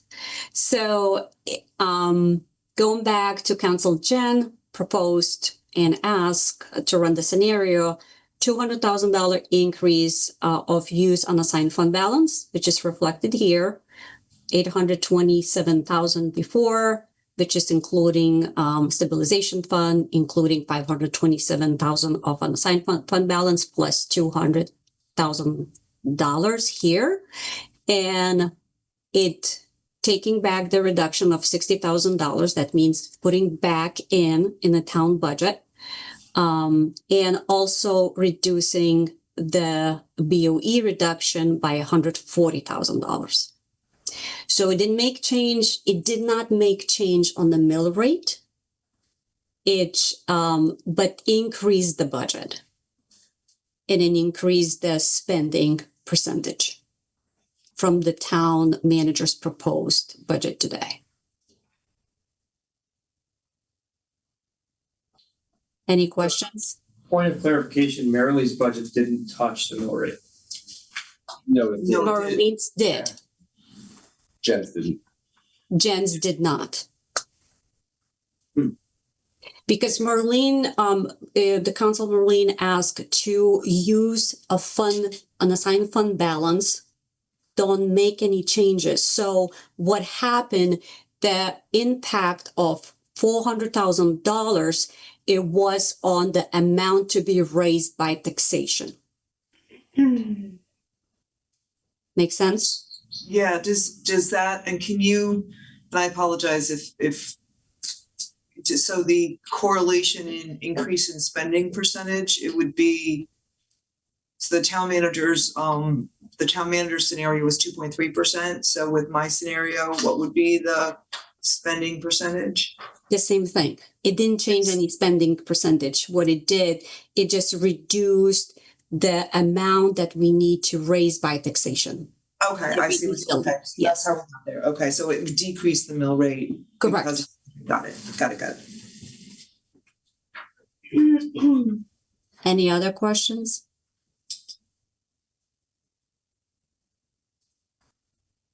Any other questions on the scenarios for you, Lita?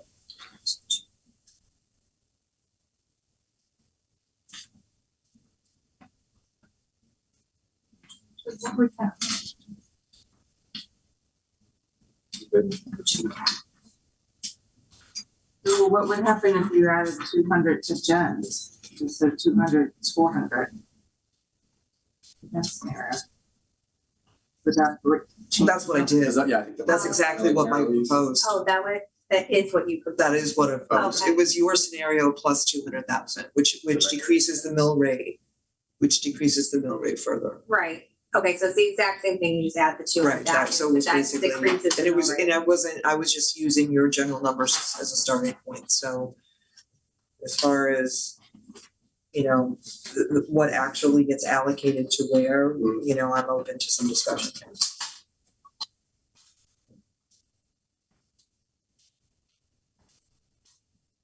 You would propose 60,000 for Fitch and you had proposed 140 for the BOE, and I was just kind of accepting that as the starting place, so.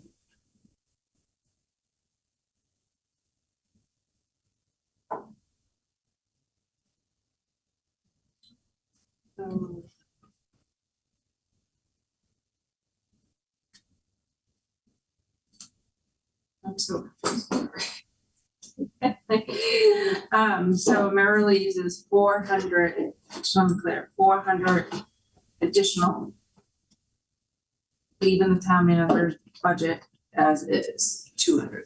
It takes my proposal and Yes. then adds an additional Yes. $200,000 of unassigned to it. So Okay. if I can clarify, that is not the case. No, that is not the case. What I have here from Council Merlin, it's only adding additional $400,000 of unassigned fund balance to lower the mill rate. Oh, you put the whole, Changes on expenses. If you want me to run the proposed expenditure part by Council Jen, and then additional $200,000 of use on unassigned just to balance. clarify, Yolita, so under Mayor Lee's proposal, you used the full 400,000 from the unassigned fund balance to reduce the mill rate. Correct, Yeah. only. Got it. Oh, okay, no, that's not what I was, okay. Okay, I'm happy to run the other one. It shouldn't be. It shouldn't be too big different. It may have been that I miscommunicated it to That's her fine. too, so. I know this is Look complicated. at it, I know what your intention was. So Yolitz, is it okay if you run the new scenario, reflecting Mayor Lee's or Council Phoebe's request? Okay, give me like 10, 15 minutes and I'll, Sorry. that's all good. Just to clarify my question, is this gonna get better, Merrily, or worse? Say what? Is this gonna get better or worse? Yes. Yeah, you're right. Yes. I don't know. Don't know. Okay. I'm sorry, I don't know. question. I think it will stay the same from the mill rate perspective, right? Wait, I don't I know. don't. Will we wait for that, can I ask some questions? Yes. My intent, just so that you know, my intention was to take this reduction, right, of 450 that we started with over here. And then Council Buckler had said, okay, yes, let's go there, but use the 200 from the rainy day fund to mitigate those put 60 back here, 140 back here. And I was like, okay, I'll accept that premise. But my premise then was to take another 200 and use it directly, use it as additional income, right? So we had this huge insurance charge this year, put another 200,000 toward the incredibly high insurance bill that we had, which is hopefully, not an every year occurrence, and use that to reduce the mill rate. And I can't really tell you if it doesn't sound like that's exactly what happened, but we should be close. I'm not good about the numbers, I'm not gonna say. Yeah. What I think is. I don't know, number questions or statements or. Yes. So I was just, I don't know, Brian, if you know, or you let us not here, maybe sorry about might know. What is the policy again on the unassigned fund balance, the drop? like the lowest you can go as far as actually? 10-15 is the range, but it really according to policy. But really the number we like to stay is well above that for AAA. We are not a AAA town because of our conservative fiscal policies and our strong unassigned fund balance. It's the only reason we are barely crossing that AAA threshold. The more we pluck away at that, are we going to be the council that loses the AAA bond rating? That's where we're at. Did I answer it? Yes. Okay. Thank you. So I guess another question, sorry. So if we use this amount, would we know where estimate where it would drop us to? It's out of curiosity. We have to Okay. have you look to figure that out. So it would be really useful for us if we could get the criteria from the bonding company that indicates that. Happy to have we get recommendation from the bonding, you mean from our The bonding company, so the bonding company, so on the federal website with the bonding companies, there's, and I'm not gonna bore everybody tonight, but I pulled all of that information, so it's 10 to 50%. And that's what's published, and so if we're saying yes, but then our policy is 10-15. our policy, and so is the national recommendation that the bonding companies put out. Yeah. That is what they publish nationally. So if we are above that, Yeah. okay, as we have been, that's been wonderful. It's still our rainy day fund, and if the bonding company is telling us, well, we're giving you the AAA rating because you're above the 10 to 15% that we recommend for everybody else, but you're up here, so therefore you get a AAA rating. There must be some communication where they're telling us that. I would like us to be able to see. They have all seen it, I'm assuming you have. We've had the bond attorney in and explain that. And the long and short of it is we are above the number on our at the 17%, 16 to 17% range. We are well below in other categories. In amount of commercial business and the things that they look at. Okay. We're below, but because we're above and we're so there's written we have communication to us from them on that. our bond attorney, I can find out if we have the written communication, but Because I want to see something in writing that says, yes, this is what the criteria is. I can find out what that is. I know that I don't think it's like they make a decision, like a check, like a credit rating place is gonna make a decision.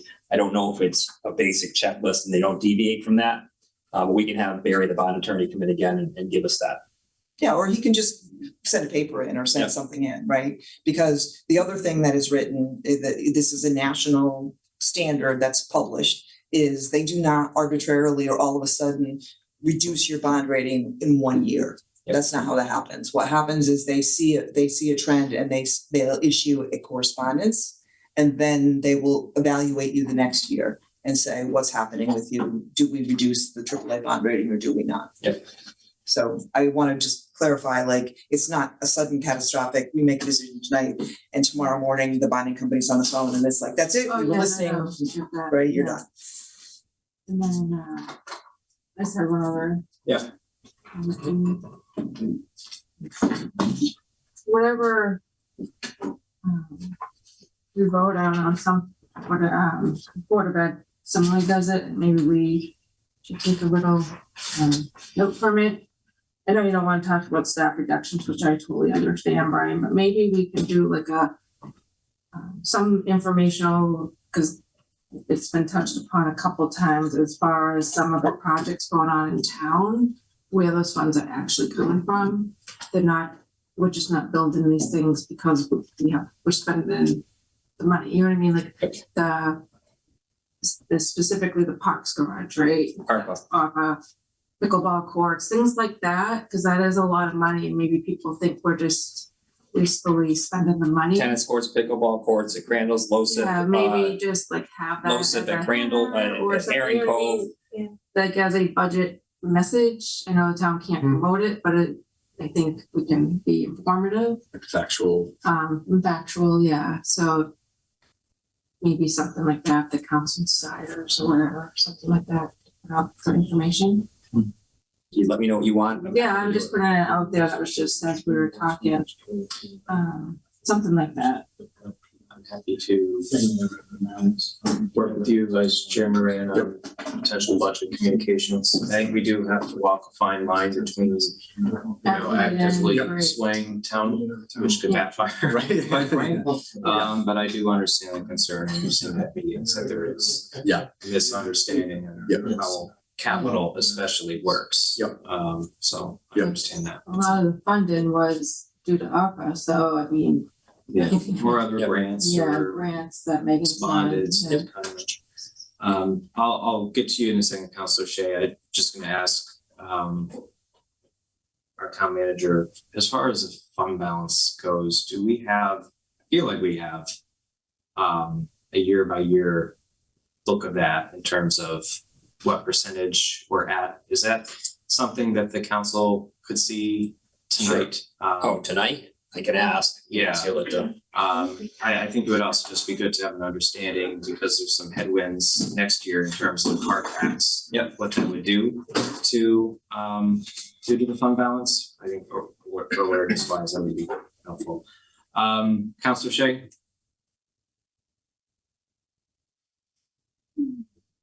Very good. Just a quick point of clarification, or really a question. So if we use the additional 400,000, does that put next year's council in the hole for over $2 million?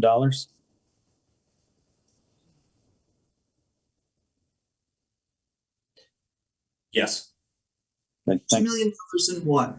1 million for the money we're not getting from the state on the, for sure, on the mill rate dropping below the certain rate that it has to be, and it wasn't below, far off where we were.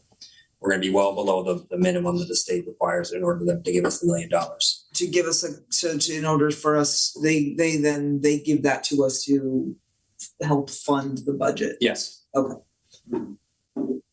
827 in regards to fund balance and tax stabilization before yours, and add another 400 on it. That puts us over 2 million that we're gonna have to make up for next year. So about But that's not- 2.2 million.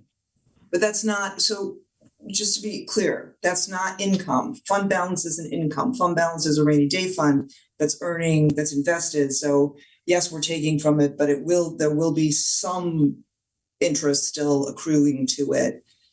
And if we're still up at 16%-ish or 15.5%, then we're still over the recommendation.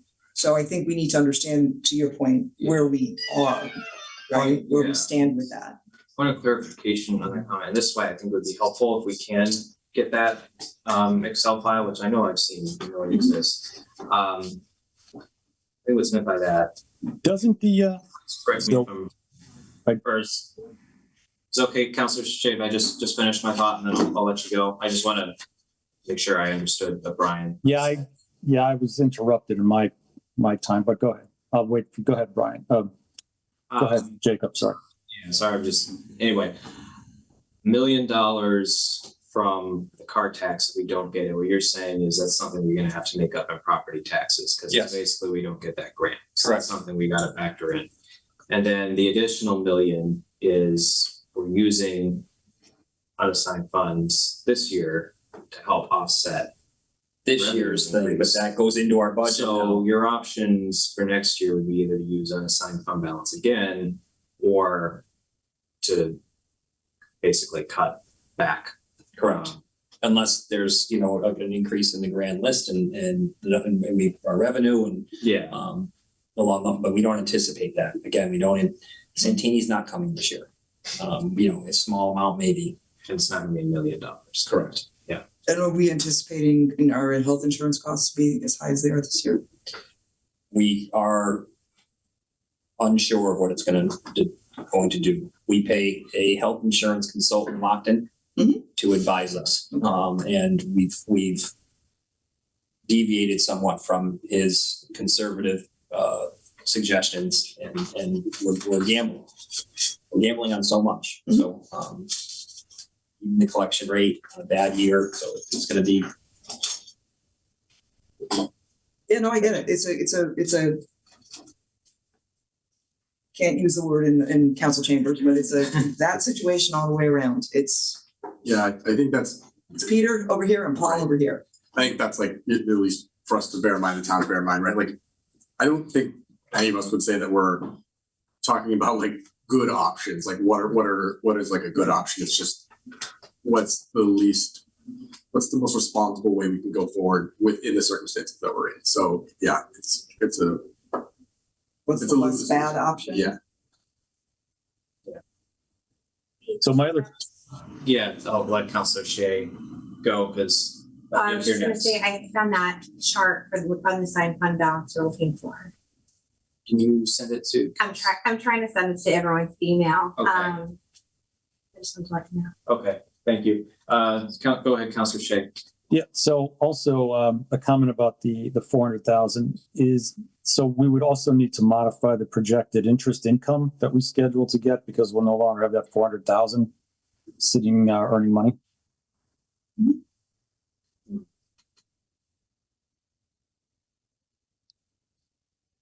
I would like to understand the health, if there are any opportunities there. I know I poked you, Brian, many times about the health insurance. If it is a spike versus a 1-year thing. How would I know that? I know, that's a tough thing.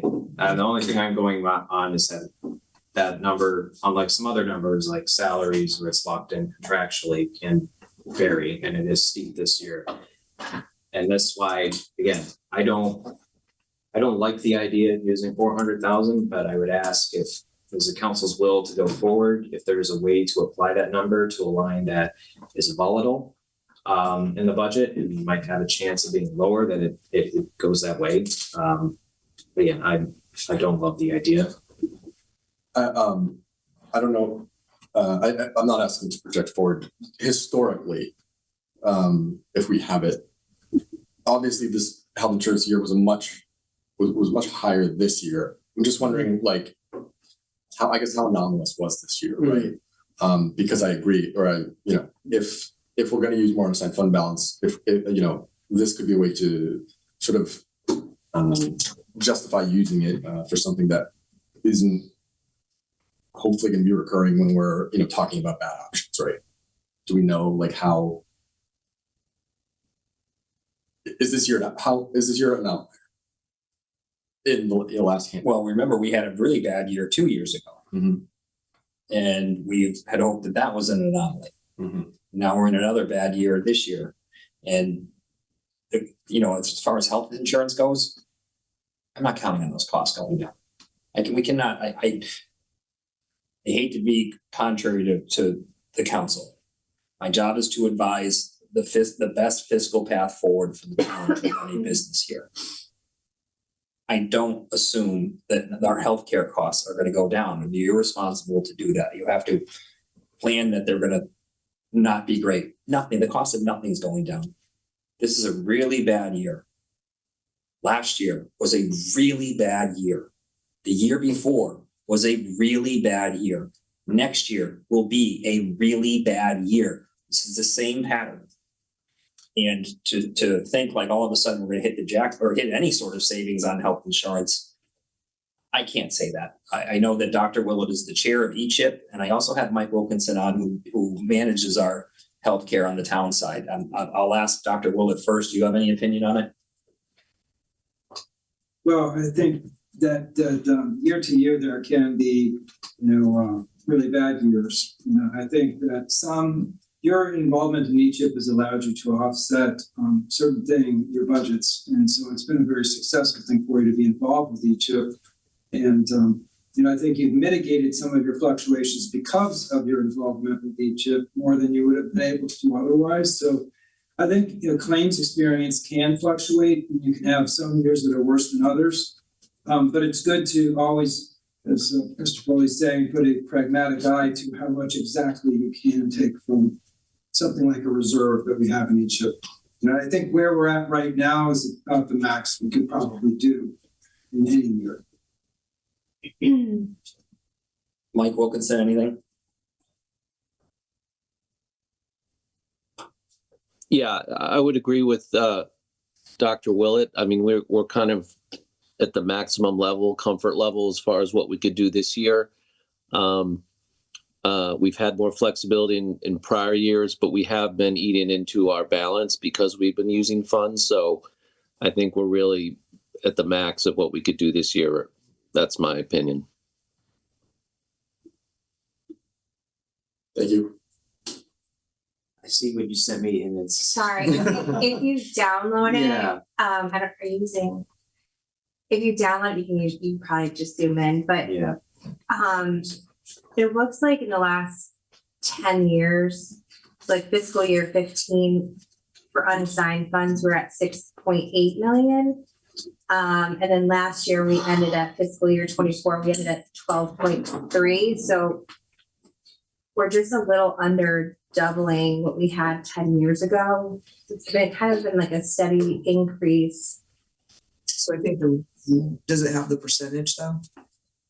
for unassigned. Does. Oh, Yeah, because it's the no. key is the percentage of Budget. that to the budget. Yeah. So for the fiscal year budget, the percentage of the rainy day fund and assigned fund balance Yeah, is so what is the criteria. we have to look at Yeah. the budget for each year too. Yolita is back.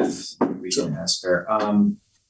Yolita, two things. I think we should look at Counselor Beebe's scenario. And then the other question was, is do we have, pretty sure we do, a view of the unassigned fund balance that goes through the past several years and shows what the percent is of our total expenditures? I think that would be a useful data point for our conversations. So we do have I'll just answer the second question. We do have a percentage of the unassigned fund balance in the book, in the budget book. So I don't know if you need additional information that the expenditures and revenues. I guess Mhm. or sorry to cut you off. I think what would be probably most useful in this context would be to understand what would be the impact of this budget, and also any headwinds that we know about, be it the settlement that we have to make, potential issues with losing the subsidy from the state for car tax. What does that picture look like? I think we need to just be aware of a forward-looking view over the next couple of years, if possible. Yeah, that's gonna take some work. I'll just be honest, because we do have the estimated unassigned fund balance and the percentage. I think I provided back in April when we met. But if we are talking about FY27, that's gonna take some work. So it could be hours to put all together, looking at every single element, because there's multiple things that going into the calculation. Okay. Well, we don't have time for that at the moment, so I think it would be good to have it at some point, but obviously we'll Absolutely. run that. All right. I think we're ready to have you walk us through this one. All right. So the scenario 2, Council Murley request to look at the scenario by increasing $400,000 in unassigned fund balance, including what the Council Jennifer already proposed, 200 plus additional 200. And I know it was 150 to 200, but I think I went to the highest point and they said 200. And also I kept the scenario from Council Jennifer by putting back in 60K and putting back $140,000 for the BOE operational budget. So what it did by increasing use on unassigned fund balance $200,000, it decreased mill rate by 0.11 mils. And it did make a change in the increases of the tax bill. It brought the mill rate to what number? So the mill rate is 27.44. It was 27.3 before. No, it should, It was 27.3 and the scenario that she misheard, which was you using $400,000 Yes. to decrease the tax rate. So doing it this way would mean it still like lowers the mill rate from where Jen was, but not as much as the misunderstood 400,000, right? Because instead of using 400,000 to lower the mill rate, you're using 200,000 or Correct. 200,000. Oh, okay, I'm sorry. I was looking at a different number. I get it. Thank you. I think part of that is the addition of the 60,000 back into the Mhm. town side of the budget. Which is why there's a difference in the mill rate slightly.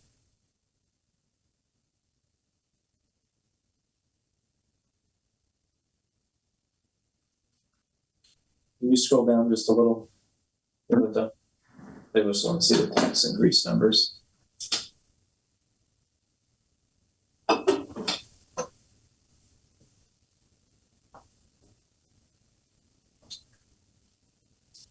Yolanda, just for sight, would you mind highlighting the median?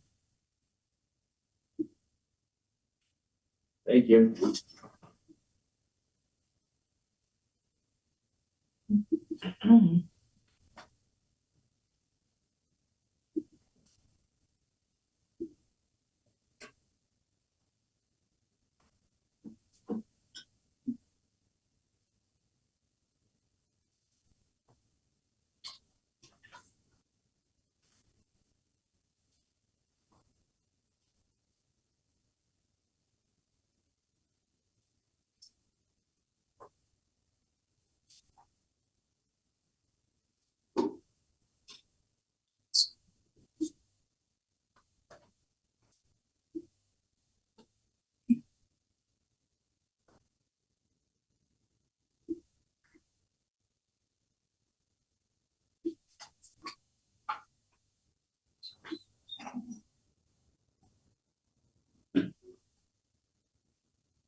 So what's the new interest increase?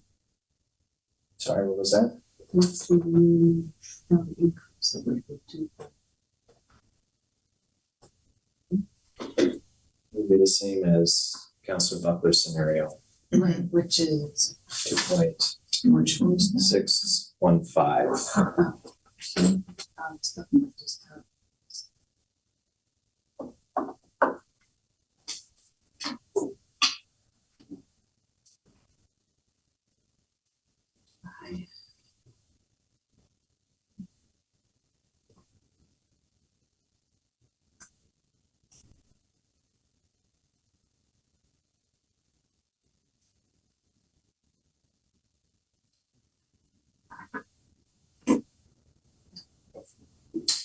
Thoughts on the proposal? And you gotta take time, that's fine.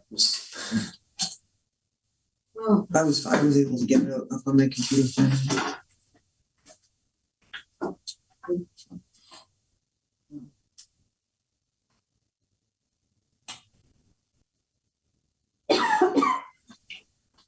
What? Just do.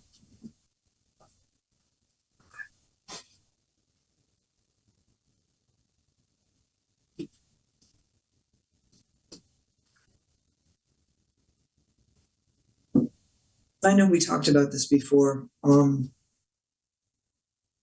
what's the, can you, what is there, is the $60,000 an aggregate that it's all or nothing? Which 60, I'm sorry. The my Fitch daughter's 60,000. The what? The $60,000 for Fitch, is that an all or nothing? That's, I can answer that question. Thank you. So when we've had an opportunity to look at the draft report, which I believe if you don't have a copy. I do, I just don't recall, I'm sorry. There are potential suggestions that you might need to add some positions. And the idea behind the 60,000, admittedly, there's not a ton of science that goes into it, is that it would allow you to potentially add a staff member middle of the fiscal Okay. year. Okay, So that's where that number. that's where that number came from. Yeah. Got it. Thank you. Thank you for reminding me. Absolutely.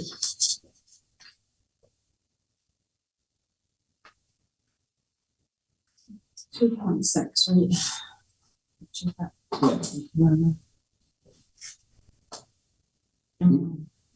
Sorry. Go ahead. I was just one quick question. So the mill rate that went to referendum was 27.85? Yes. Okay, thank you.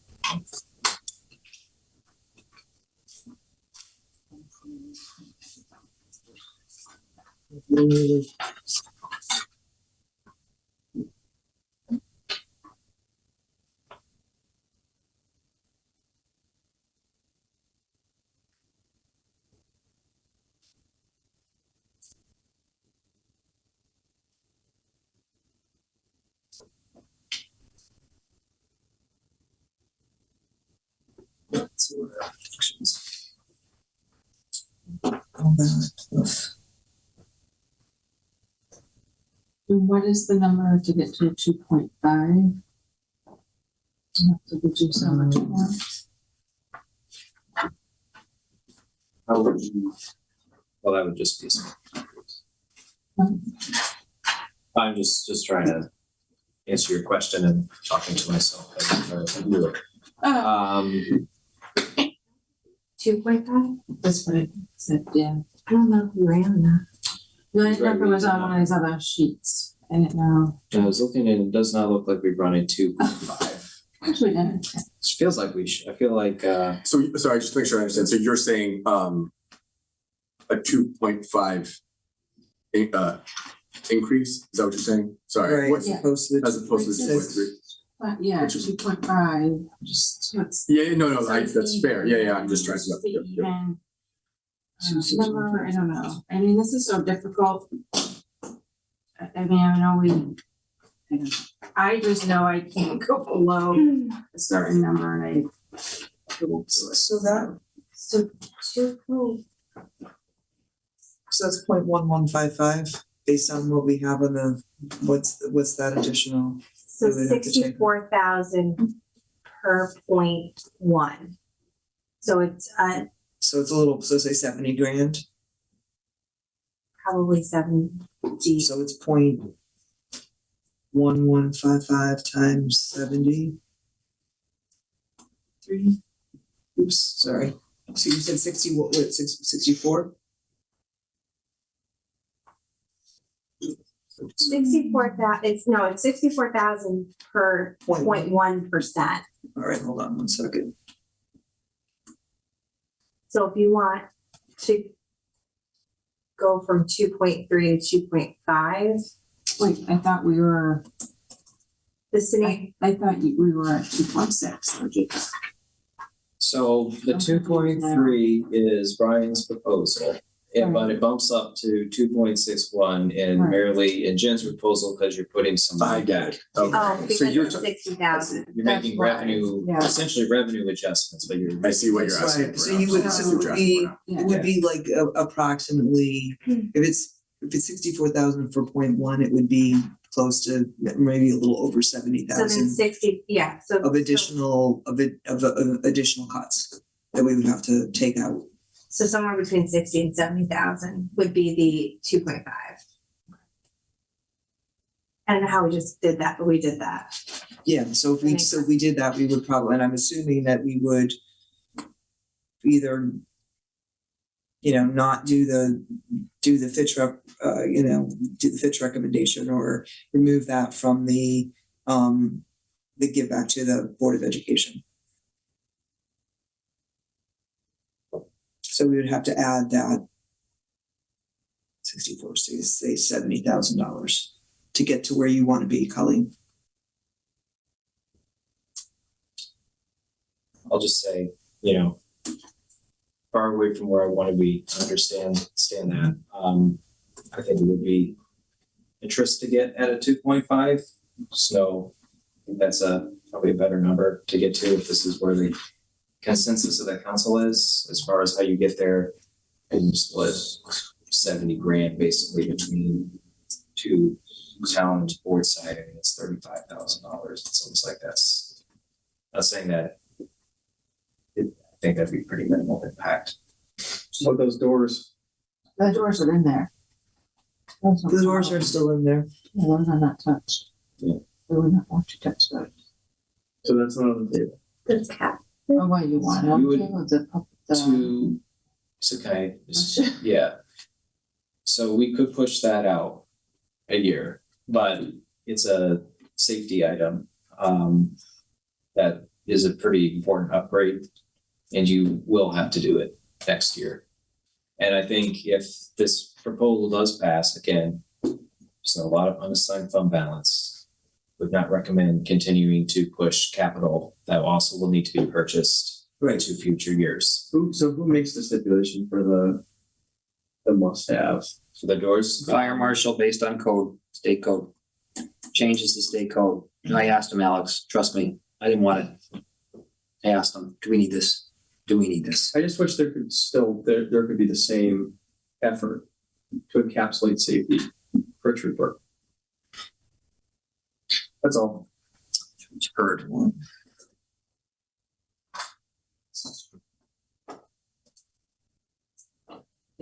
So. 2.5 is get there, but I think 2.5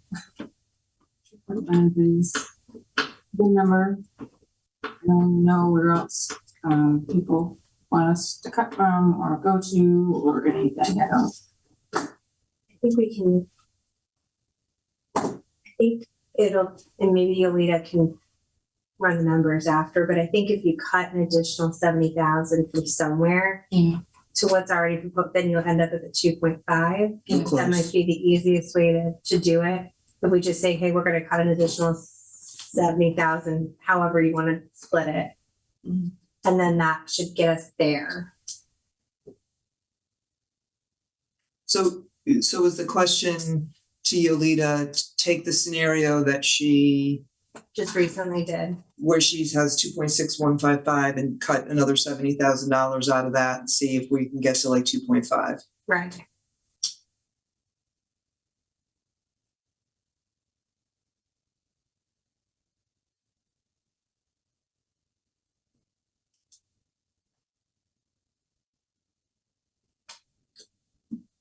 so is there a request to rerun numbers or?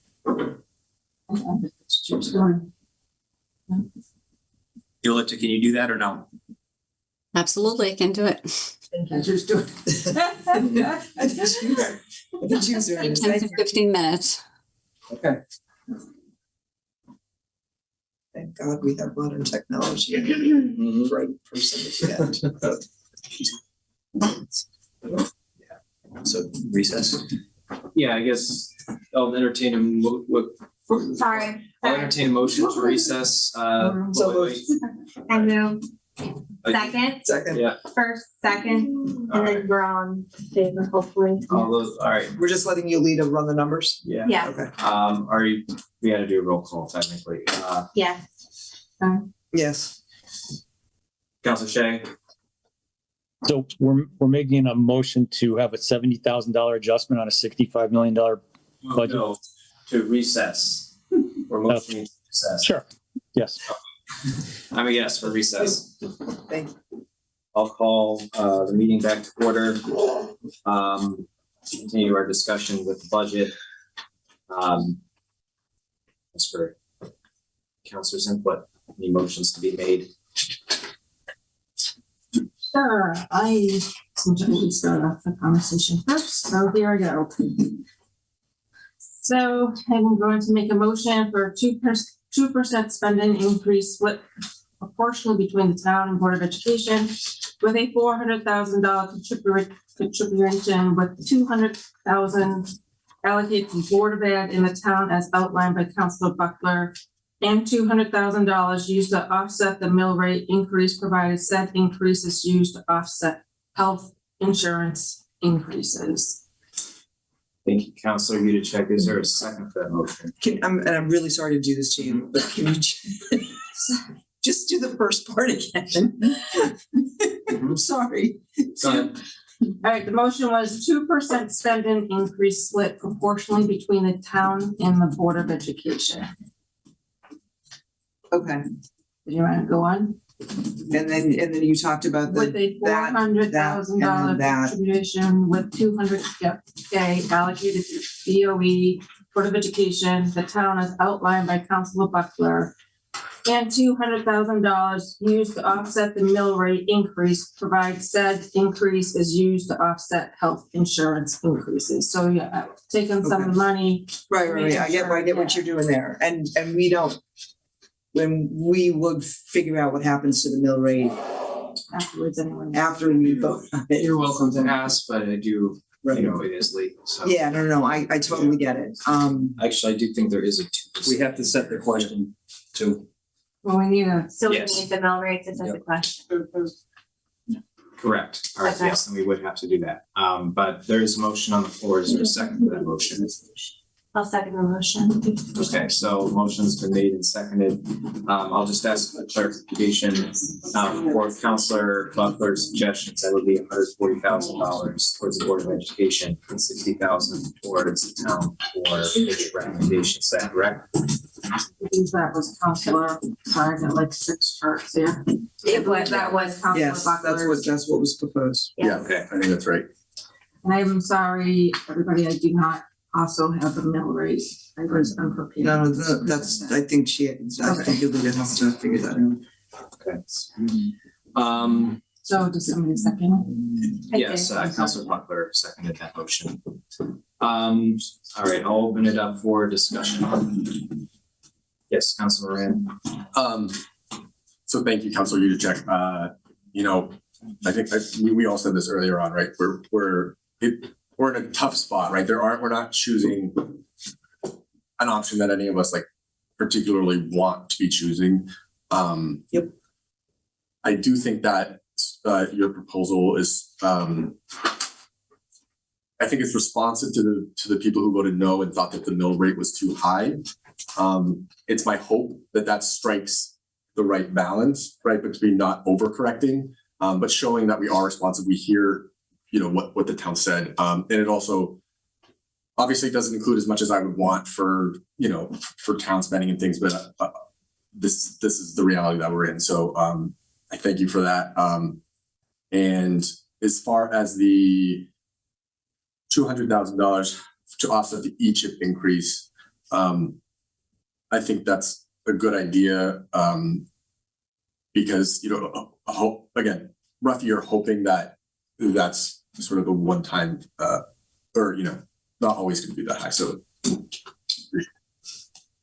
I'll just add a little bit, obviously I've been vocal about unassigned fund balance, I think for my own edification, because I've talked about this a lot, I support it as a compromise. I don't love the idea. I appreciate council's willingness to work with me, at least to apply it to a line that's been volatile. So maybe there's a chance we get lucky there. But I also do want to appreciate my colleagues here for being willing to look at a lower increase. As you mentioned, we had almost unanimous people said it was too high. So I think that was important that we get that spending level down. And I think in the long run, it's good for the council or for the town in general to come out with a strong referendum number 2 number, competitive for lack of a better term. So appreciate the work there. Anybody else? Councilor Shea? Yeah, just I share your sentiments, Jacob, on the fund balance. That to me is financial suicide for next year. It's going to really kill next year. You, Councilor Shea? Any other comments?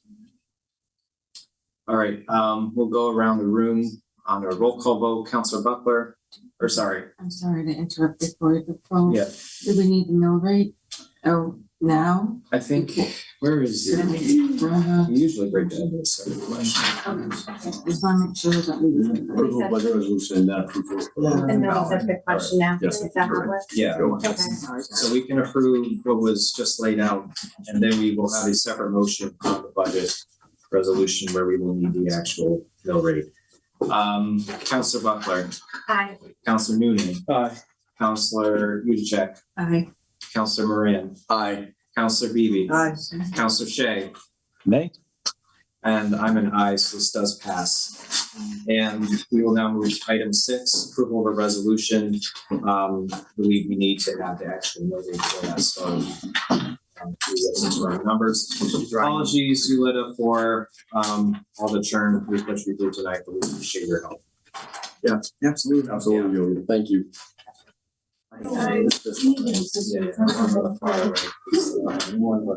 Where is the mill rate? 27.3. So 2733, bottom right, green. Oh, got it. Thank you. Thank you.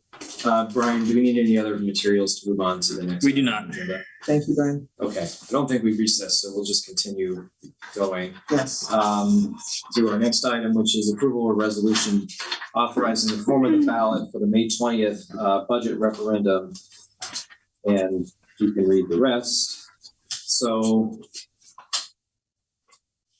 Brian, I think you sent us an email with a couple, Chris and I at least, with a couple of different budget suggestions or wording The suggestions. sentences, yes. Yeah. I think I sent it to the entire council. Yeah. There had, for clarity, there had, if I may, Mr. Chair. For Yes. clarity, there've been some innuendo about vague, the question being vague and confusing online and some, strategy involved in that. That's not the case. Over the years, the question that goes on the ballot has been tinkered with. And in order to change the ballot, I would recommend, or change the question on the ballot to be simpler or clearer, I would recommend that it goes to our town attorney for review. With that, our town attorney has pre-approved 4 questions, one very simple, and then 3 others that build in explanation.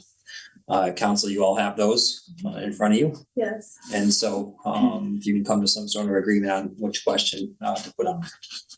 And to be clear, and making implication here, please confirm, but I assume that we want our attorney to verify it because a question that's potentially ambiguous, that is not approved by our legal counsel could land us in more trouble. even Yes. if the intentions of the council are good. Correct. And just to follow up that, the question that we used at the last referendum, that is obviously was approved by our attorney, that was appropriate. We didn't change it, so it would have been prior to us Okay. that it got changed. Okay. But these are the 4 questions Yep. that I Okay. have approved for our attorney now. Yep. And he was obviously CC'd in the same email to get those to. Yep. And every single one of these is focusing on the mill levy rather than the spending increase. Which I don't know if that addresses concerns of residents, but you don't have time for an attorney review. But you can go with the same question you had. Yeah, which one was that? I honestly can't. Is it on the agenda? It's on the back of the Yeah. agenda, Oh, is I it? think. Okay. Yeah, oh, right, okay. This is probably the most detailed out of all of them, honestly. I think it's probably, I don't know if you want to. But Yeah, here's everything, I don't want people to not showing something.